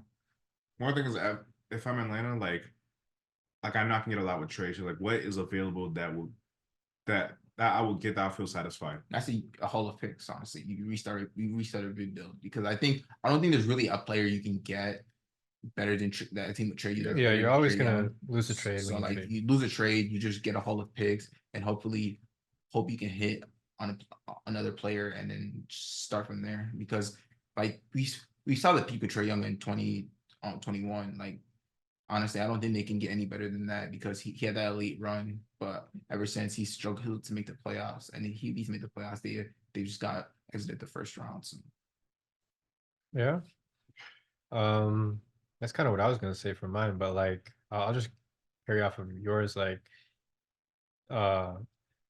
just overall for this team, like they're really good offense, but they're the worst defense in the league based off defensive rating and like defensive efficiency and all that. So I'm just like curious, like how that all come about, where they've been a team that's been able to win these high scoring games, like 130-point games, tight races and all that, but defensively they've struggled. So like I think it goes beyond just pinpointing one player that's been at fault. I think just an overall rebuild, potentially even like with the coach too, because they brought in Quinn Snyder to like carry on a team that was supposed to be winning, and that's what my expectation was for them coming into the season, was like first full season for Quinn Snyder, they're about to be successful. But yeah, Trae Young has struggled with the splits and everything, and DeJounte Murray also has been a bright spot, but I think overall this pairing ultimately hasn't worked out. And I think sooner rather than later they should move on, look at guys that they have right now that are showing good things, like Jalen Johnson, potentially Onyeka Okongwu, and just move on to that phase of their rebuild. I think it's been a while. It's kind of like they've kind of stretched out this phase for them, where they've tried to build off of that 2021 season, and it just hasn't been the case. Finally I'm starting to get rid of some players like Kevin Huerter, John Collins. I think eventually you just got to blow this up and rebuild, because they've pretty much, in my opinion, maximized what they can get out of this whole Trae Young era. I agree. Y'all are kind of nailing it. I don't really have more to really add on to it. Yeah, just trying to trade, rebuild / retool. You have next piece, Jalen Johnson, Onyeka. Yeah, I mean, again, you can get a lot for DeJounte and Trae, and again, hit through the draft or wherever they get like a nice young piece. Like they can do well, So only time will tell. We'll see. I'm for sure, if not this year, next year it's like, okay, we have to do something. It could be potentially be this year too. It has to be this year, bro. You think so? It has to be. What are they now? They're 10th. Yeah, like, I'm not glad. Yes, they're 10th and they're losing. They lost the last 4 and 5, so it's like they're not getting any better. Like yeah, the expectation for them is to potentially be like a top 5 seed, but like 10th, and like you're like there's really no bright spot. And then being like one of the worst like defensive rating team in the league is like not crazy to me, because like again, watch how they play, but it's like they have players that have the tools. You know what I mean? Like they do individually. Yeah, individually. Yeah, it's just like DeJounte, bro. Before DeJounte came to Atlanta, he was like, I mean, I know everybody talks about this, like first team All NBA defense. Like, you know what I mean? Like I mean, Trae Young, they've been saying is a good ISO defender this year. Like he's been doing He's better. improved. And Yeah. it's like when they got DeJounte, okay, DeJounte covered the lack that Trey has defensively. DeAndre Hunter, Jalen Johnson's improving Sadiq defensively. Bey. You know, Sadiq, like you know what I mean? Like they got some guys. Yeah, they have guys. The offensively, especially lately, it's been kind of worse too. So that's played a factor as well. Yeah, it's just then from carrying them out of these holes, but the defense has always been the thing for them. Yeah. So I don't know what they got to do, but how much do you guys think? Because this is kind of like what I was gonna say, but like, how much do you guys think like early success in for Atlanta kind of hurt them, like going to the ECF 2021? How do you think that kind of set them up almost for where they are at now, if at all? One, them losing Kevin Herter was a L for them. They want to save money, and we saw the next year Kevin Herter had a career in Sacramento. And I know this year hasn't really replicated much, but still, you could have used that for some shooting. John Collins, his best year playoff wise, and also statistically, he's had a drop off. Clint Capella's been in and out, but kind of just been stagnant as far as like production wise. What do you think like kind of led to all those things though? Basically, what do you mean? What do you think kind of led to all these guys like just dropping off in production? Markos said, "You know, ask my question." No, like, because I mean, you're speaking facts, but like, what do you think led to all that? Because of how good like Kevin Herter won them that series against Philly. Onyeka Okong, I mean not Onyeka, John Collins, had promising moments in the playoffs. Clint Capella was obviously very important throughout the playoffs. Trae Young was doing his thing up until he got hurt against Milwaukee, but like. With all the way they were playing such a high level all throughout that lineup, like DeAndre Hunter, like what do you think contributed to where they're at now, like their downfall? I would say. Honestly, I feel like there's really no clear reason why it happened. It just happened, honestly. And it's like if you don't know like why it happened, you can't really like look to fix the problems because you don't know why it's happened. So that's why I think you just have to. He's spitting. No, for real though. Yeah, he spit. He's spitting. Also, too, like they also that playoffs, like they had like a March Madness run. I felt like Philly major disappointment. Like Benson, like Philly dropped some games and Embiid had some stink. You know what I mean? So there's that. They played well against Milwaukee, had 2 games, stuff like that. Like you can say, I think that's just like that was the peak done, Yeah. But like no, actually going back to your point, you said why did it hurt? I feel like it didn't really hurt them because like the expectation was like they clearly played above the level that they had, and like that wasn't really realistic going forward. But like the expectation is not for them to be a 10 seed and like struggling to be a playing team. It was more potentially be around like the 5 to 7 range. Yeah. But like now they're at the 10 seed and like they're not even allowed to make the play in. So I think that like that's why you got to move on because they're not even meeting at the expectation that's set for them, and like the expectation that's set for them it's not super high.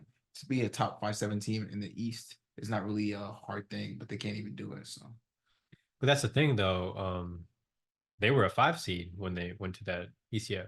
Yeah, I know, but how did that like happen though? Because they went. No, I mean, I would say regular season wasn't like I was more talking about the playoffs because I feel like it's for them. It's not really about the playoffs. Like maybe like to win one series, but like they can't even make the playoffs. Like I'm saying like they were a good team though, like a regular season good team, like a top 5 seed. And went into that 5-4 matchup against New York where that can go either way. And then the second round, good matchup as well. And then whatever till Trae Young, maybe if Trae Young didn't get hurt, they could have beat Milwaukee. But like they were a good team. It wasn't like they just snuck in like how they did last year in the play-in beating Miami and then got into that first round against Boston. Like they actually straight up just were a good team as a 5 seed, made the playoffs, gentleman sweep against New York. Like, was it early success, complacency? Like, because they were a good team. Like they were upward trajectory. I think it was early success and like they hit their peak. Yeah. Like. But how come they can't even get like to that point where they're okay, bro? Our peak might be a 5 seed. Like, how come they can't even get to a 5 seed, like where they were, or like a first round matchup where we're just like in a good spot, like a 6, at least. Yeah, I mean, going back to the numbers, I feel like again, I think Trae Young is to play a fact because in that 2021 year, Trae Young shot 46 from the field. In that year, he took the second most shots he's ever taken, and in 2022 and 2023, he shot in less shots. But his field goal percentage has dropped to 43, and this year 42. So I think that that's also plays a factor to why they fall out because Trae Young is not playing at that elite level he was. So it starts from the top, trickles down. And like, Okay. if you're like your team's gonna kind of follow the way your stars plays. For example, like with Minnesota and Shea, those two guys playing at a really high level. We've seen those supporting cast be able to play at a much better level that's expected for them. So I think with like a guy like Trae Young, if you see like, oh, Trae Young is not that player he once was, that's gonna fall back to all the rest of the players on the roster. They're not really gonna play at that high level that they once were playing. Also, Is it deeper than that though? Because Trae Young had a falling out with two of his last two coaches as well. It was like deeper than that. Like Lloyd Pierce, he basically people would say he got kind of like fired almost. Nate McMillan, same thing. Had the locker room issue. There's also whispers like John Collins, like there was rumors like him and Trae Young kind of like they were close, but also like that, like him saying like little slick stuff. It's like, oh, this is like alluding to Trae Young, like some people require a lot and stuff like that, and if it's not given their way, you know what I mean? So that could be another thing too, just like maybe players, they see the dynamic like around Trae. It's like, okay, yeah, Trae has the keys or whatnot, but it's like even with the keys, we see how he's affected the staff, like the coaching stuff like that, and that probably trickles down like the players' relationship. Just like, okay, you know what I mean? Like a lot of variables trickle down. That's what I'm saying. I think there's something there that just like contributed to where they're at now because they were on such a promising, trajectory to where they're at now is just like a perennial playing team at best, and that's like a harsh pill to swallow. Yeah, I think with the John Collins, I think that kind of adds to my point also because if he had a rift Trae Young, we've seen John Collins go elsewhere with the Utah Jazz and have good success there, and like the Utah Jazz are playing at a higher level than expected because like we expected them to be around the bottom of the league, but they've played. I mean, they've fallen off lately, but like they're playing at a much higher level than that's expected for them, and they even have a better record than the Atlanta Hawks. So, and even just to add on to that too, with like John Collins, Trae Young, like they had good chemistry. Yeah, I'm saying the next year, the years after that, John Collins like production just dropped, and like his touches were less too. His shot selection wasn't much. Trae Young, stuff like that. And again, that's what he talks about, like the little hints at Trae Young, stuff like that. So it's like affects relationship, but it's gonna affect your on court play too. You know what I mean? So it's gonna show one way or another. And now he's not even in Atlanta anymore. Like they were talking about John Collins' contract looking like one of the worst contracts. Like how you gonna move that? You know what I mean? And what did Atlanta get for John Collins? Don't even remember. Scraps. So, and he's playing a good level. Utah. So, and like we know the level that like we've seen him at too. So it's like, how do we go from that to just, you know what I mean? And you don't know if that's due to other players on the roster, like as well. That's low-key like a life lesson. Cause I did that on my I was thinking of like what I would say about this. And I was just like, this low-key like a life lesson about how to avoid complacency. Sure. What they've done. And like how early success kind of like because I've seen it in like just real life too, like just people I know, like just how like early success or like quick, let's say like just like quick blessings or whatever, like say somebody just graduates college and just gets like that big paying job and somebody has to like grind it out, wait for a few years. What can happen to that person who got those blessings right away and how quickly it can change for them compared to that person who grinded it out and like eventually got the opportunity and then they are on the mountaintop. So it's just like complacency and like staying even keeled, I feel like is what's going to matter the most and eventually is going to lead you to the greatest heights. And I said that's kind of like the same thing. I might have even saw that out of like John Morant maybe. Do you think John Morant kind of has a similar case? I just think he's just done. You don't think he got complacent? No, no. I mean, this year he came back and was killing it. Yeah. So. But like at the point where he was kind of like going on that, making those mistakes. I don't think it was complacency. I just think it was like it's just off-court nonsense. No, I think you just had the bad people around him. I feel like that scenario kind of affects more like a Ben Simmons because like Ben Simmons came in the league, he won Rookie of the Year, and like he didn't really work on his game. He was like the same player, and now he's like struggling to like find a role in NBA and like. In terms of like repeating your mistakes multiple times, I would say though, is that not complacency? I mean, not necessarily repeating the same mistake, but repeating like, okay, got my second shot and then that same thing happens again. I don't think complacency just like not. Nah, I think not learning. Yeah, like I feel like it has more learn, but I feel like complacency is more about like you have success and then you just like stay at almost taking it for granted, right? Nah, I feel like you just stay at that level because like you're okay with what. Yeah. But I don't think John Morant is really okay with what happened. You know what I Yeah. mean? I feel like that's what I said with Ben Simmons. I think Ben Simmons is like, oh, I want to Rookie of the Year. Like I'm on Philly. Like Like counting stats, stuff yeah, like that. he has really good stats and like they have Complacency, like a feeling of satisfaction with your own abilities or situation that prevents you from trying harder. that's what I'm saying. I don't think But like by his mistake, that doesn't affect his like his on the court play though. yeah, I don't think John Morant's really not trying harder. I just think he just made mistakes and like Oh no, I'm not talking about. I mean, this is John Morant stuff is not on court. No, I know that. I'm saying like, but we're talking about like if complacency, like it's not complacency. Like he's not learned from his mistakes. it's not. Like that's different. Because I don't think complacency is more like mistakes. I think it's just like not like willing to get better. Yeah. Like better your situation. You know what I mean? It prevents you from trying harder. Does that prevent you from trying harder? Right? Yeah. That's what the definition says. I think John Morant is not. It doesn't have to be trying hard. Like Yeah. like Trying harder to better yourself from where you were at, improving yourself from your mistake.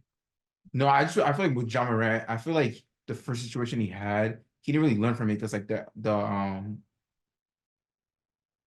what's the word? Like There's something there when you continuously put yourself. yeah, but I in said those John. positions, It's like John Morant's kind of like two situations. I just think like the consequences of the first when he first made it, like he got Mhm. suspended for like a few games. Mhm. I think that the second time it happened when he got that big suspension, Mhm. it's like oh okay, dang, like I lost a lot of like he lost like $60 million something like that because he didn't make All NBA. And like I feel like now he's really learning from that situation. I just think the first situation was because he didn't really lose much from the first situation. So like he thought like, oh, it's not gonna be a big deal if it happens again. But now it happened and the consequences. Okay, what is that? What is that? How would you I would phrase? use complacency. It's not- How do you phrase Complacency is that? not the word. I don't think complacency is Yeah. the word. How I would you? think it's just I don't know. I don't know. That's something. It's something. It's something, but it's not complacent though. Complacent that's for like different meaning. Yeah. Like he's just not learning his lesson. Like that's really it. I don't think there's any more deep analysis to like go on. Yeah. Mhm. But I feel like yeah, complacency can kind of happen in the training. So it could maybe, but Well, it's just like complacency, being content. Like those are just things that happen when you don't maximize the situation or ability to learn from your mistakes. That's just where it comes up at. So if you don't think that's, I mean, I don't know. I just think it's a job because he had the ability to not only from the NBA scene and his mistakes there, but he had the off of the court, like he had the off season stuff that was going on, which things that were kind of like more low key. Plenty of those things. And then he had the things that, made the NBA spotlight and then didn't learn from that as well. So it was kind of like a repeated number of mistakes. And it's just like if that comes down to learning your lesson, then how come you didn't learn after the first one, the second one, third one, fourth one, then the fifth one? So that's why I think it's more so complacency because yeah. you know what I'm saying? Like he had numerous opportunities to improve yourself, but has to be some sort of satisfaction in his mind with, okay, I feel like I don't need to do a certain thing, And Yeah, I agree what you're saying. I just don't know complacency. okay, that's fair. That's how I feel. Yeah. That's fair. All right. We're on the college. College, yeah. Sure. No, contenders and pretenders. East, West. Let's start off. We're just gonna go interchangeable, East and West. I'm gonna ask y'all. First team, and we'll make this rapid fire. Contenders and pretenders. Okay. Quick explanation. Uh. Cavs. I think the Cavs are contenders. Like they've been playing at a really high level. They've gotten fully healthy and like yeah, they're second in the West right now, and they're healthy. And Donovan Mitchell's playing at a really high level. So Evan Mobley, Jarrett Allen, they've taken a step forward as well. So See, the thing is, I don't have like explanations. This is all vibes right now with the Cavs. I'm gonna say pretenders. I think they're playing really good regular season. I think we still have to get to see like them like fully see it fully in the playoffs. Because the same thing run against the Bucks, that could go either way. I probably feel more confident in the Bucks just given talent. Mhm. And the Celtics, I think the Celtics are the favorite in the East to make it. And even with the Knicks, that can go either way. So for me, like I know you're gonna list other East teams. Actually, let me not, because I might just take away from You should answer the question. Yeah. I'm gonna say pretenders. Hey. I'll relax now. Get smart, y'all. OKC Thunder.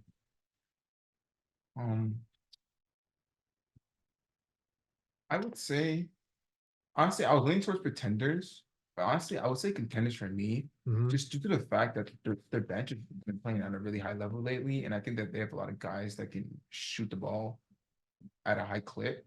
So I would say contenders. Okay. It's like I guess I'll lean towards contenders too, but it's not like concrete by all means. They've been playing really well consistently at like a high clip, and against like these like top 4 teams who they've played well. Played well against the Clippers, against the Mavs and stuff like that. So I think it's just matchups. I do think potentially Czech can get exposed in the playoffs, but that's just due to like the bigs in the West. And also too, I feel like you okay? Yeah, like, I'm just clearing my throat. Oh, okay. This sounds like a little bit of anger, but but yeah, I would say contenders question mark, but it's not certain. Got you. How you feel? Oh, you want me to answer no, this? no answer. All right. Actually, I bet. don't actually. Okay, but I'll shut up. No, not shut up. Like I'll you shut just know. Like Let me. Your opinions and values. All right, my opinions is that. I just know it's gonna be 30 Let me just straight ask the 8 and like question. Chet Yeah. and stuff. You know, I'm gonna ask the question. Y'all answer. He was got to find a team to compare to Minnesota, and because when they do good, it's just like after that, Anyways, so. New York Knicks. I would say pretenders because I just feel like they got better because they traded, but like I still think that there's some concerns with Julius Randle come playoff time. Mhm. So I would say pretenders. I mean pretenders. Okay. I say Cavs.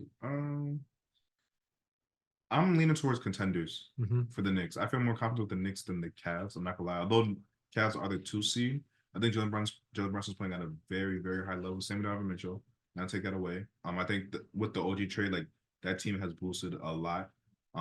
Defensively, they've been well offensively too. Like the fluidity just looks really well. And I think matchup wise, like say with the Bucks, I think the Bucks can win. But I would like say if the Knicks were to win, I don't think that's a crazy statement to say. You know what I mean? I think Celtics against the only team that like in the East no one's going to go through, and I don't think it's too crazy to say if the Cavs and Knicks were to face off, Knicks were to win. So I would say contenders.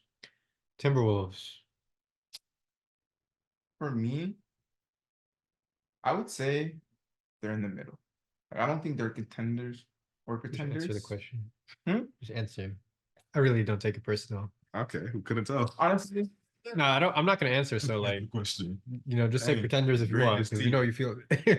no, I would say contenders. They're playing at a really high level, and you have Anthony Edwards, and I think it just all depends on if Cat can be that guy in the playoffs. That's me. Gotcha. I would say contenders. Defense is real. Offensive fluidity too. No addition, Monte Morris. Yeah, they hit everything across the board. I do think come playoff time, like we know what Ant can bring to a series. I think we just got to see that like this has to be his moment. I think Cat and Gobert. I think Cat would need to play a little bit better, but I don't know. I don't really feel like too worried about Cat come playoff time for some reason. I don't say explanation, but just the kind of vibes here. I'm not gonna lie. And Gobert, as far as like the old like getting exposed in playoffs with small ball lineup stuff like that. This year, regular season wise, they've tried to kind of play out Gobert, and like he's done very well. So I don't think we'll run into those same issues that Gobert did in past teams. Personal's different too, so we do have Jaden McDaniels and Anthony Edwards to kind of say get a switch. Like we have guys to cover. So I would say contenders. Bucks. Honestly, I would say pretenders, just because I still question their defense, like, and because I feel like with them, it's all about defense for them for winning the championship because that's their strong point. And Dame is kind of he's been iffy this year. I'm not really positive he can be super consistent in the playoffs against a team like the Celtics. So I would say pretenders. I would say pretenders too. As much as like they could be the second team in the East, but even within that, like it's not convincing. The defense is garbage. Chris Middleton, he's been playing cool. I know he's had some injuries and stuff, but there might be questions as far as like that core being older, Brook Lopez being older. You know what I mean? Like they might need some shake up to really like revamp that team. And again, if they play the Celtics, they're gonna lose. They play the Cavs. I would think the Bucks would, but at the same time, like Cavs are gonna give them a tough run. I think the Knicks give them a very tough run to the point where they probably even beat the Bucks. So I would say pretenders, to be honest. It's just hard because those. I mean, when you have Dame and Giannis, it's like how can you call them pretenders? But just that lack of defense. Defense wins championships, and if you don't have that, I'm just. It's hard to kind of just like put my trust in that. Real quick, like I watched back the game in full yesterday from second quarter on. So I watched the whole game in full yesterday from second. Okay, I was like, nah, but I ain't gonna lie. I'll be honest. They look good. They look good defensively now. I think Doc Rivers actually got him playing like the way they try to play. Like they were playing with Budenholzer. I think like Brook Lopez is going to be more effective as a rim protector, and I think just overall team defense is going to improve, and you're going to see that from when he's come in and by the end of the season how drastic their improvements in defense was because although they were getting the wins, just defensively they were just a shell of their former selves. So I think that's what's going to change with Doc Rivers. But at the same time, Doc Rivers has the playoff shortcomings to his name, and that's something that they're going to have to overcome. All right. Anyways, next team, Clippers. Honestly, contenders. I ain't gonna lie. I'm really scared of the Clippers, to be honest. I think that is the second best team in the West. So I would say contenders. 0-2 versus Timberwolves. So against the podcast. Speak a little louder. What you think? No, you were saying something that's a podcast. It's not good to mumble. You know. It's okay. He wasn't really confident in what he said. No, so. I said It's okay. We can move on. I want to say 0-2 versus Timberwolves. I want to say 0-2 versus the Clippers. I mean the Thunder. So Okay. That being said, still contenders. still contenders. I mean, I just wanted to say real quick that they don't match up well versus these young teams. But these young teams also have to prove themselves when it comes to the playoffs. Yeah, so it goes both sides. It does. But I would say it does. I would say contenders still. Kawhi, PG, the role players have been shooting at a high clip. Russ playing very good off the bench. James Harden, like any playoff woes, James Harden. I don't think that's going to happen because that responsibility is not going to be as much as needed. So contenders, there's not really more to address. So. Yeah. Is that all with All right. Nuggets? Oh no. Last two. 76ers. Fully healthy. Contenders, honestly. Tyrese Maxey has played he's played really good this season. I mean, if Embiid's healthy, he's gonna be dominant. So I'll say contenders. Yeah, nothing more to really address. So as long as Embiid's healthy, contenders. If not, no. Okay. And then lastly, the Phoenix Suns. I would say contenders because I feel like for Phoenix, it doesn't really matter. The regular season doesn't really matter because come playoff time, we all know what KD and Devin Booker can do, especially with the addition of Bradley Beal. Damn. I'm gonna say pretenders. I'm not gonna lie. I think depending on the matchups who they face right now, they're like in the play-in. I mean, they could be due to move up, but we gotta see Bradley Beal, Devin Booker, and KD play longer than 10 to 15 games. Also too when it comes to role players, You just said I like he was trying to basically say like heard it.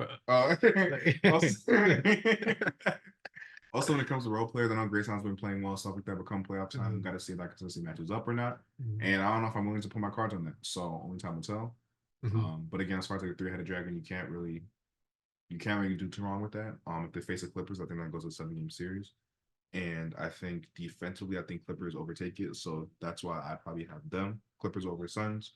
When it comes to T-Wolves, that can go either way. I'm not going to lie. But again, defense was championships. So that could be a little bit T-Wolves bias too, not going to lie. But at the same time, if T-Wolves were to lose, I'm not like angry either. You know what I mean? So that one's close. And against the Nuggets, Suns, Nuggets, it's Nuggets. You know what I mean? So if they can't at least challenge at least 2 of the top 4 teams, maybe OKC, young youth, but even within that, like they look fairly solid. So we'll see. But for now, I'll say pretenders, man. I'll keep mine a little bit quicker than that. What I'm gonna say is okay. Real quick. I just think the Suns ceiling is second round this year, and just with this current roster constructed, because it seems like this is what they're gonna be since there's a lot of money put into those 3 guys. I think it's just second round ceiling because they just don't bring that defensive tenacity on a game by game basis where I can see them get past a team or any of those teams in the top 4, which they need to do, because these teams are going to be up there for the foreseeable future. Denver, Minnesota, OKC, maybe the Clippers. So I don't know if the Suns have what it takes defensively to bring that, and offensively they're gonna need, terrific games almost, Yeah. and that's not always gonna get it done. Like as you saw last year, it took like 40-point games out of KD and Booker to win against Denver, and that's not sustainable. Anyways, let's get to the last segment. What college you go to basically is I took that off of who he played for. So basically, what college you go to, you name NBA players, what college they go to. We got 5 for each of us. So 5. I got 5 for Ashford and Ife. Same thing. Ashford got 5 for us two. Ife got 5 for us two. Whoever has his high score at the end of this wins the trivia. Okay. So Ife said he's going first. All right. Who are you asking first? I'll ask for first. All right. All right. Your first player, Mhm. Isaiah Stewart. Washington. Okay.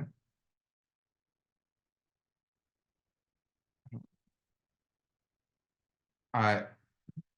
Grant Williams. Tennessee. Okay. Rui Hachimura. Gonzaga. Dante Exum.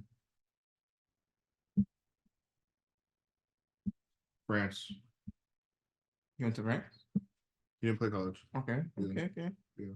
Last one, Trevor Ariza. Wait, does that guess count? Yeah. He got it right. He didn't go to college. I was trying to trick him. But he said France. Because he didn't play in college, bro. College. Just don't Come on now. College. You got it right. He went to Come on, France. bro. He did go to France, so he right. He did? Yeah. Yes. Dante Exum? Yes. It's not Australia. Whatever. He's Australian, but he played in France. Out of before the league. Yeah. Can we fact check? If it's wrong, then so be it. But Yeah, I'm trying to fact check. Sheesh. I kind of realized this was easy, but Mm. he did go to Australia, but so he got drafted from the Australian League. yeah, Oh, that's something. he can get it That's right. what I was saying. No, that's not France. You should just say he didn't, but that's what I was kind of. I'm chilling. He didn't win. Bro, I'm just asking. Trevor Reason. Texas. That's wrong. Which one? UCLA. Oh, okay. That's 3 for 5. Yeah, 3 for 5. All right, you ready? Okay. You ready, Markos? All right, wait. I may say this dude's name. Wait, are you keeping tally? Keep Yeah. tally. Okay, but. You might say this dude's name, but Chimizi Metu. USC. Okay. DeLon Wright. That's Utah. Yeah, he's gonna get. I think this one you got it. I ain't gonna lie. Rashawn Holmes. Oh damn. Bro, what's That was the one I saw. That was a good one for you. okay? I gotta make it hard, bro. Yeah, I ain't got. You're not gonna get the next two, but I don't have any idea on Rashawn Holmes. Let me just say Kansas. Bowling Green. Oh, what the heck? I had to give you a hard Give one. me I dirty. forget the last two. What was the last- Larry Nance. He gonna know. Wyoming. Yeah, he's gonna know. I'll take 3. Last one, I'll be shocked if you know this one. Andre Robertson. Colorado. That was going 4. Yeah. Damn, I got. All right, that's it. 4 out of 5 here. Fine. You wanna go? I'll go. I'm gonna get like 1 out of 5. Bro. Now you get. All right. You get- Sheesh. Damn. Anthony Edwards. All right. All right. Ife. Mhm. Kawhi Leonard. San Diego State. Bro, I literally asked. I already had mine pre-written. Okay, fair. It's correct. I messed up. Scotty Barnes.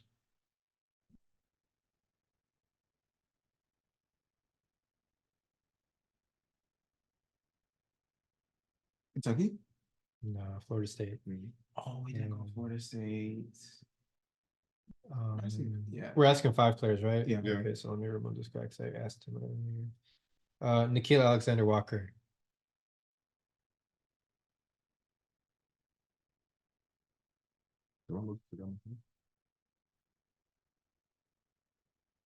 Kentucky? No. Nah, I think Virginia Tech. That's what it is? I believe, yeah. I don't know. Yeah. Jalen Williams. J-Dub. I don't know.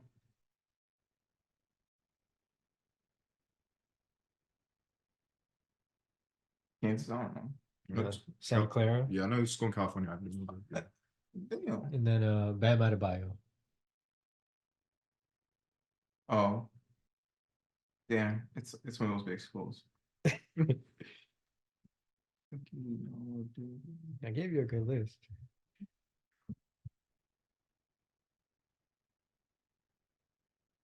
Let's go. Huh? I shall know. Kentucky, I don't know. Oh, Kentucky. I will give him that just because fair. But he definitely said North He Carolina. took it back himself. Yeah, So I I'll give it He to needs, him. he needs to say yes or no. Yeah, fair. All right, you ready? Mm-hmm. All right. I didn't want to have to Kentucky. Paul George. Fresno State, Tyrese Halliburton. Kentucky. Oh, I Nope. said Iowa State. Oh, that's crazy. Yeah. Wow. Okay, fair. I give it to him. He got it. What? He took it back. I correct myself. Yeah, he before you said anything. Like, if you gonna give me mine, you gotta give him. I mean, if you want to take, I could care less, but He said no and then said yeah. Oh, but I gave him a look. But all right, you can take it. That's fine. Oh, actually, I didn't know you give him a look. I gave him a look. All right. You can take SGA. I'm giving you Kentucky, good players. Kentucky. Yeah. it. Give me something. Jordan McLaughlin. USC. Yep. Remember high school State. Lou Dort. Arizona State. Yes, sir. Yeah. That was gonna be 5-5. And I messed up. I Oh, y'all. Yeah, he knew he messed up. Yeah. Yeah. Markos. Oh, you okay? Me first. Or I can do Ife. no, you go. Go ahead. Go ahead. Wait, y'all remember points? So I got 3 for 5, 4 for 5. Okay. Jameis Ramsey. Florida State. No, Texas Tech. Oh, You remember the player though, right? I don't even. I think so. That's thought- crazy. I'm about to get some like random players. I gave y'all NBA and You shit. thought he said Jalen Ramsey? No, No. I I thought thought you he went to Florida State. I know, but I thought you said something else. Okay, damn. Maybe mine might be. I don't know because I feel like you know. I just gave you. Okay, that's not George fair. Tyrese SGA. Yeah, fair. All these players, I'm not gonna lie, they harder than It's this. fine. It's fine. Are you sure? Yeah, make it hard. It's fine. Go. I mean, you know Okay. everyone, so like you gotta make it hard. Chris Chioza. I don't know. Florida. Yeah, you know, yeah. Chandler Hutchison. Oh, he went to the Bulls. Yeah, he knows. That's what I'm saying. He knows the book. Like he knows. The first 3 names I've never heard. You Is it like Orange School? It has orange, can't even know hint. but like I low key know it, but it's just like he does. That's what I'm saying. He knows. oh, Boise State. Yep, he Okay. knows. Yeah, De'Anthony Melton. Ooh, what's a good one? USC. Yep, Damon Jones. This one you might struggle, and that's okay. Damon Jones. I think you know this one. If you get it though, kudos to you, because I definitely didn't. That was a good one. Damon Jones. Damian Jones. Yeah, I think Bro, I feel like I think you went is it a crazy. black school? I feel like you went crazy. yeah, I'll give you that. Yeah, I think Colorado? Martinez. nah, Vanderbilt. Vanderbilt. Damn. So you got Chris Chioza. Y'all You tied. got the other 5. Y'all tied. Oh, okay. I'm gonna win. Let's go. Gonna win. Gorgie Jang.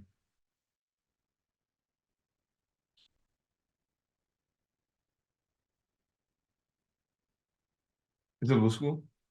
No, I give you. Hmm? No, I give. I mean, I already lost anyway, so maybe I don't. UCLA. No, Louisville. When they won that year. DJ Augustine.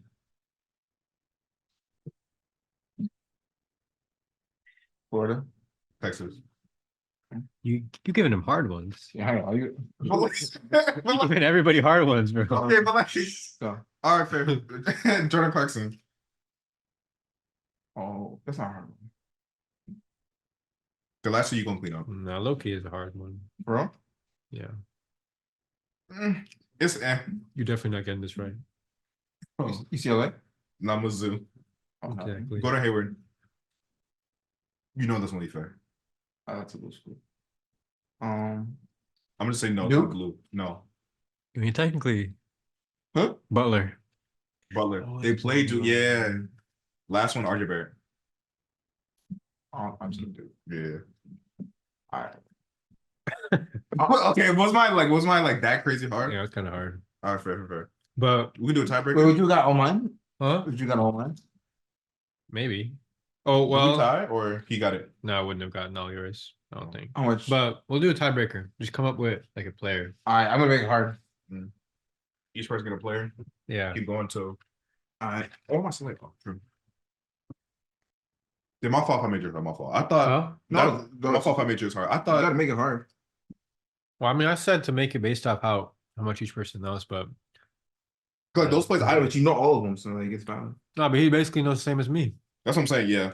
But I gave him like I know I good made yours players. I know I made yours too easy, but I didn't want to like restart. Huh? So I know I made his too easy. So like when I made yours first, yours was easy. I was like, okay, he's gonna hit 5 out of 5. You hit 4 out of 5 on mine. I was trying to do easy, medium, hard, Okay, fair. but you know, of course you know. I was doing balance based because bro, I was doing balance off us. Like we know college ball, even if we don't watch some niggas, like we know. He won't do that next time, y'all. Cool. Huh? Oh, that helps me at that. You don't scare me. Ooh. Go ahead. I got your first one. George Hill. Ooh. That's a good one. I gotta figure yours. George Hill. I feel like I can. Oh my god, I feel like I know, but like I don't at the same time. Bro, he's Ooh. old as hell. No, it's not. Bro, he's relevant. But he's But, like, old, it's been a bro. minute, When he but, played like- I don't know, college- but I'm gonna give him the same draft. Oh. I gotta make it hard so y'all don't know. Once I was just gonna keep I want to feel trying. like I know, but don't at the same time. Like I know. It's a hard one though. Like, you don't know. It's probably like an in-state state school or some shit. It's not a big school, I'll say that. Yeah. You don't know. You don't know. You can make a guess. I know you don't know. Okay. Let me try. Let me try and guess. Just one. If you get it, I'll give you $100. Hey man, now you got 100. Forget this game now. George Hill. What? Hey, what the? He a big name though. Like you feel me? Bro, why you push him like that?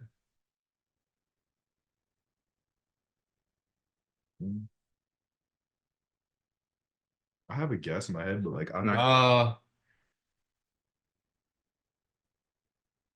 Baylor. No. Texas. No. IU. IUP? Yeah. Fuck, I knew that low key. Oh, for real? Oh, damn, fair. All right. I definitely didn't know. Ready? Mhm.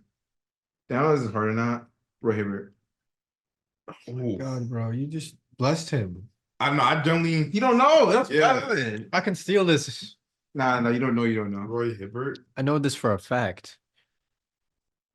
Don't tell him the answer if he gets it Right. wrong, because I already know it. Okay. But you're like, not stealing it the won't point. count as my point. Yeah. Yeah, What the I heck? just, I just I want know. to. So Oh. what? I know that's not even what I wanted to ask you, but you don't know. You don't know. Well, I'm gonna let me at least time. Let me Yeah, think. let me tell. I'll say it's guessable, right? Yeah. Roy Hibbert. Because if I name recent, y'all gonna know. Y'all know all the recent players. So, Texas. It's not. Georgetown? yeah. Oh, yeah. Mm. see. All right. Ready? Markos. JaVale McGee. Mm. That's valid. He's still in the league. He's still hooping. Oh, it's a college. That's a good one. I don't know. Ooh, yeah. Hard, man. I gotta make it JaVale hard, bro. McGee. Oh, Nevada. Damn. Damn, for real? Nevada? GG's. Okay, come on. All right. I don't know. I'm making this semi like medium, so like it's guessable. Hey, just same difficulty as mine. I don't know. This is Robin Lopez. USC. Stanford. Damn. Fuck yes! Ah, damn, because they smart as hell. They both went to Stanford. Damn, that's crazy. Fair. Damn, Roy Hibbert, Georgetown did not. Those are fair. Those Right. were fair, yeah. All right. GG's. GG's. Good game. But we gotta end the. Probably he do this thing where like he wins, his ego just flares up, and like he just gotta do a pause. I lost. It happens in life. Markos won. He wanted his attention. He, as you see, he's turned the mic to me. So, but yeah, Good game. good game. Good game. Yeah. You played good game. You know. Did I really make mine that hard? For you? I mean, yeah, you did. You made it hard for both of us. Nah, I feel like you got 3 out of 5, so it's still valid. like, Bro, you Well, can't name the players you asked me again. you can't. okay, You Bro, can't. I got Chris Chioza right. That's still a hard person to get. Yeah, but like, okay, fair. no, I think yours are fair, but mine were too hard. Okay, Bro, he thought about the game for like 30 minutes, so I already knew it was gonna be. No, I think it's fair because y'all tied, so like it's fair. Jameis Ramsey. Come on now. No, but the Texas Tech that run. But you got 3 out of 5. That's Come on now. I honestly, it was like Fair. I was convinced. I thought he went to. Well, I think it was Florida fair too because I think he should have got the Dante Exum. But I mean, this is Or no, you mean the Dante Exum. Halliburton? No, because you said France, but I thought. No, the difference was when you said that one school, you quickly just changed it. What? When you Nothing switched your really. answer, you switched your answer and I gave it to you. No, I wasn't talking about that one. I was talking about when I said he I said know. France. I know. Wait, so you came from the Australian League, right? Yeah, he came from the Australian League. Okay. But my answer, I was just Well, then, expecting no, that's that. not fair. Then I just got it wrong. No, I That's what I'm thought saying. my answer. I thought You literally changed it without me saying anything. no, but I would have taken that he didn't go to college because like we were saying college, like technically. Like, that's what like if you would just answer, he didn't go to college. So you were about to give him the point for saying France when he didn't have any association with France. I guess not, but That was crazy. I mean, I said I didn't go to college, so like, no, he said he didn't go to college. I that's know, what I was know, saying. I So know. that's what that was the answer I was expecting. so like that's kind of one, but I mean, it is what it is though. It's like we weren't asking like what overseas. Anyways, this is what I asked. This is what I asked y'all. Like, look at the depth of like talent. Like, I asked y'all. Paul George, Tyrese Halliburton, Mhm. SGA, Jordan McLaughlin, Lou Dort, and Alex Caruso. No, but I would say it's fair because you have Kawhi, Scotty, you have higher like Bam. you have higher college knowledge, so like, you gotta make it hard. Bro. Being that you made that easy for me. Even though I messed up on one, I would have got 5 out of 5 G. There's a reason why I made it. I thought you were gonna make it tough, like you made it for me. Tripping, you won, bro. Oh, No, God, I'm just saying, like, I don't think my knowledge is like crazy more than it than. Nah, we're close yours. though. To be fair. Yeah, so like that's what I'm like. I guess. I put this because how quick can you give me guys like this? Because I'm like, if you're giving me SGA, like that's like I know that. Wait, which one do you get wrong for me? Anyways, Or Sean Holmes? That's a tough one. That one's that was tough. I cream rises to the crop, to the top, I should say. And it's inevitable that I was going to win this game, but that's everything for this last That's crazy. last segment of the pod, episode 86. Appreciate you guys again coming on in-person pod. It's always Episode 86. episode 86 is always pretty nice to have an in-person pod. Oh, I man. feel like the thoughts were flowing pretty good today, and that's just like the nature of it. So Ife, any closing thoughts? Nope. Okay. Ashford, any closing thoughts? Kate Cunningham, you cost me $40 tonight, man. Oh no, you cost me 20, not 40, but I would have hit 40. Other than that, it is what it is. All right. Don't. You said you were gonna tell a joke. No, I'm not gonna answer monthly. I just said No. you said you're gonna tell a joke. I never pod. said that. He's lying. He's just saying that to try and make it seem like I just Good, like good podcast, y'all. Podcast. We'll see you guys next time. Peace.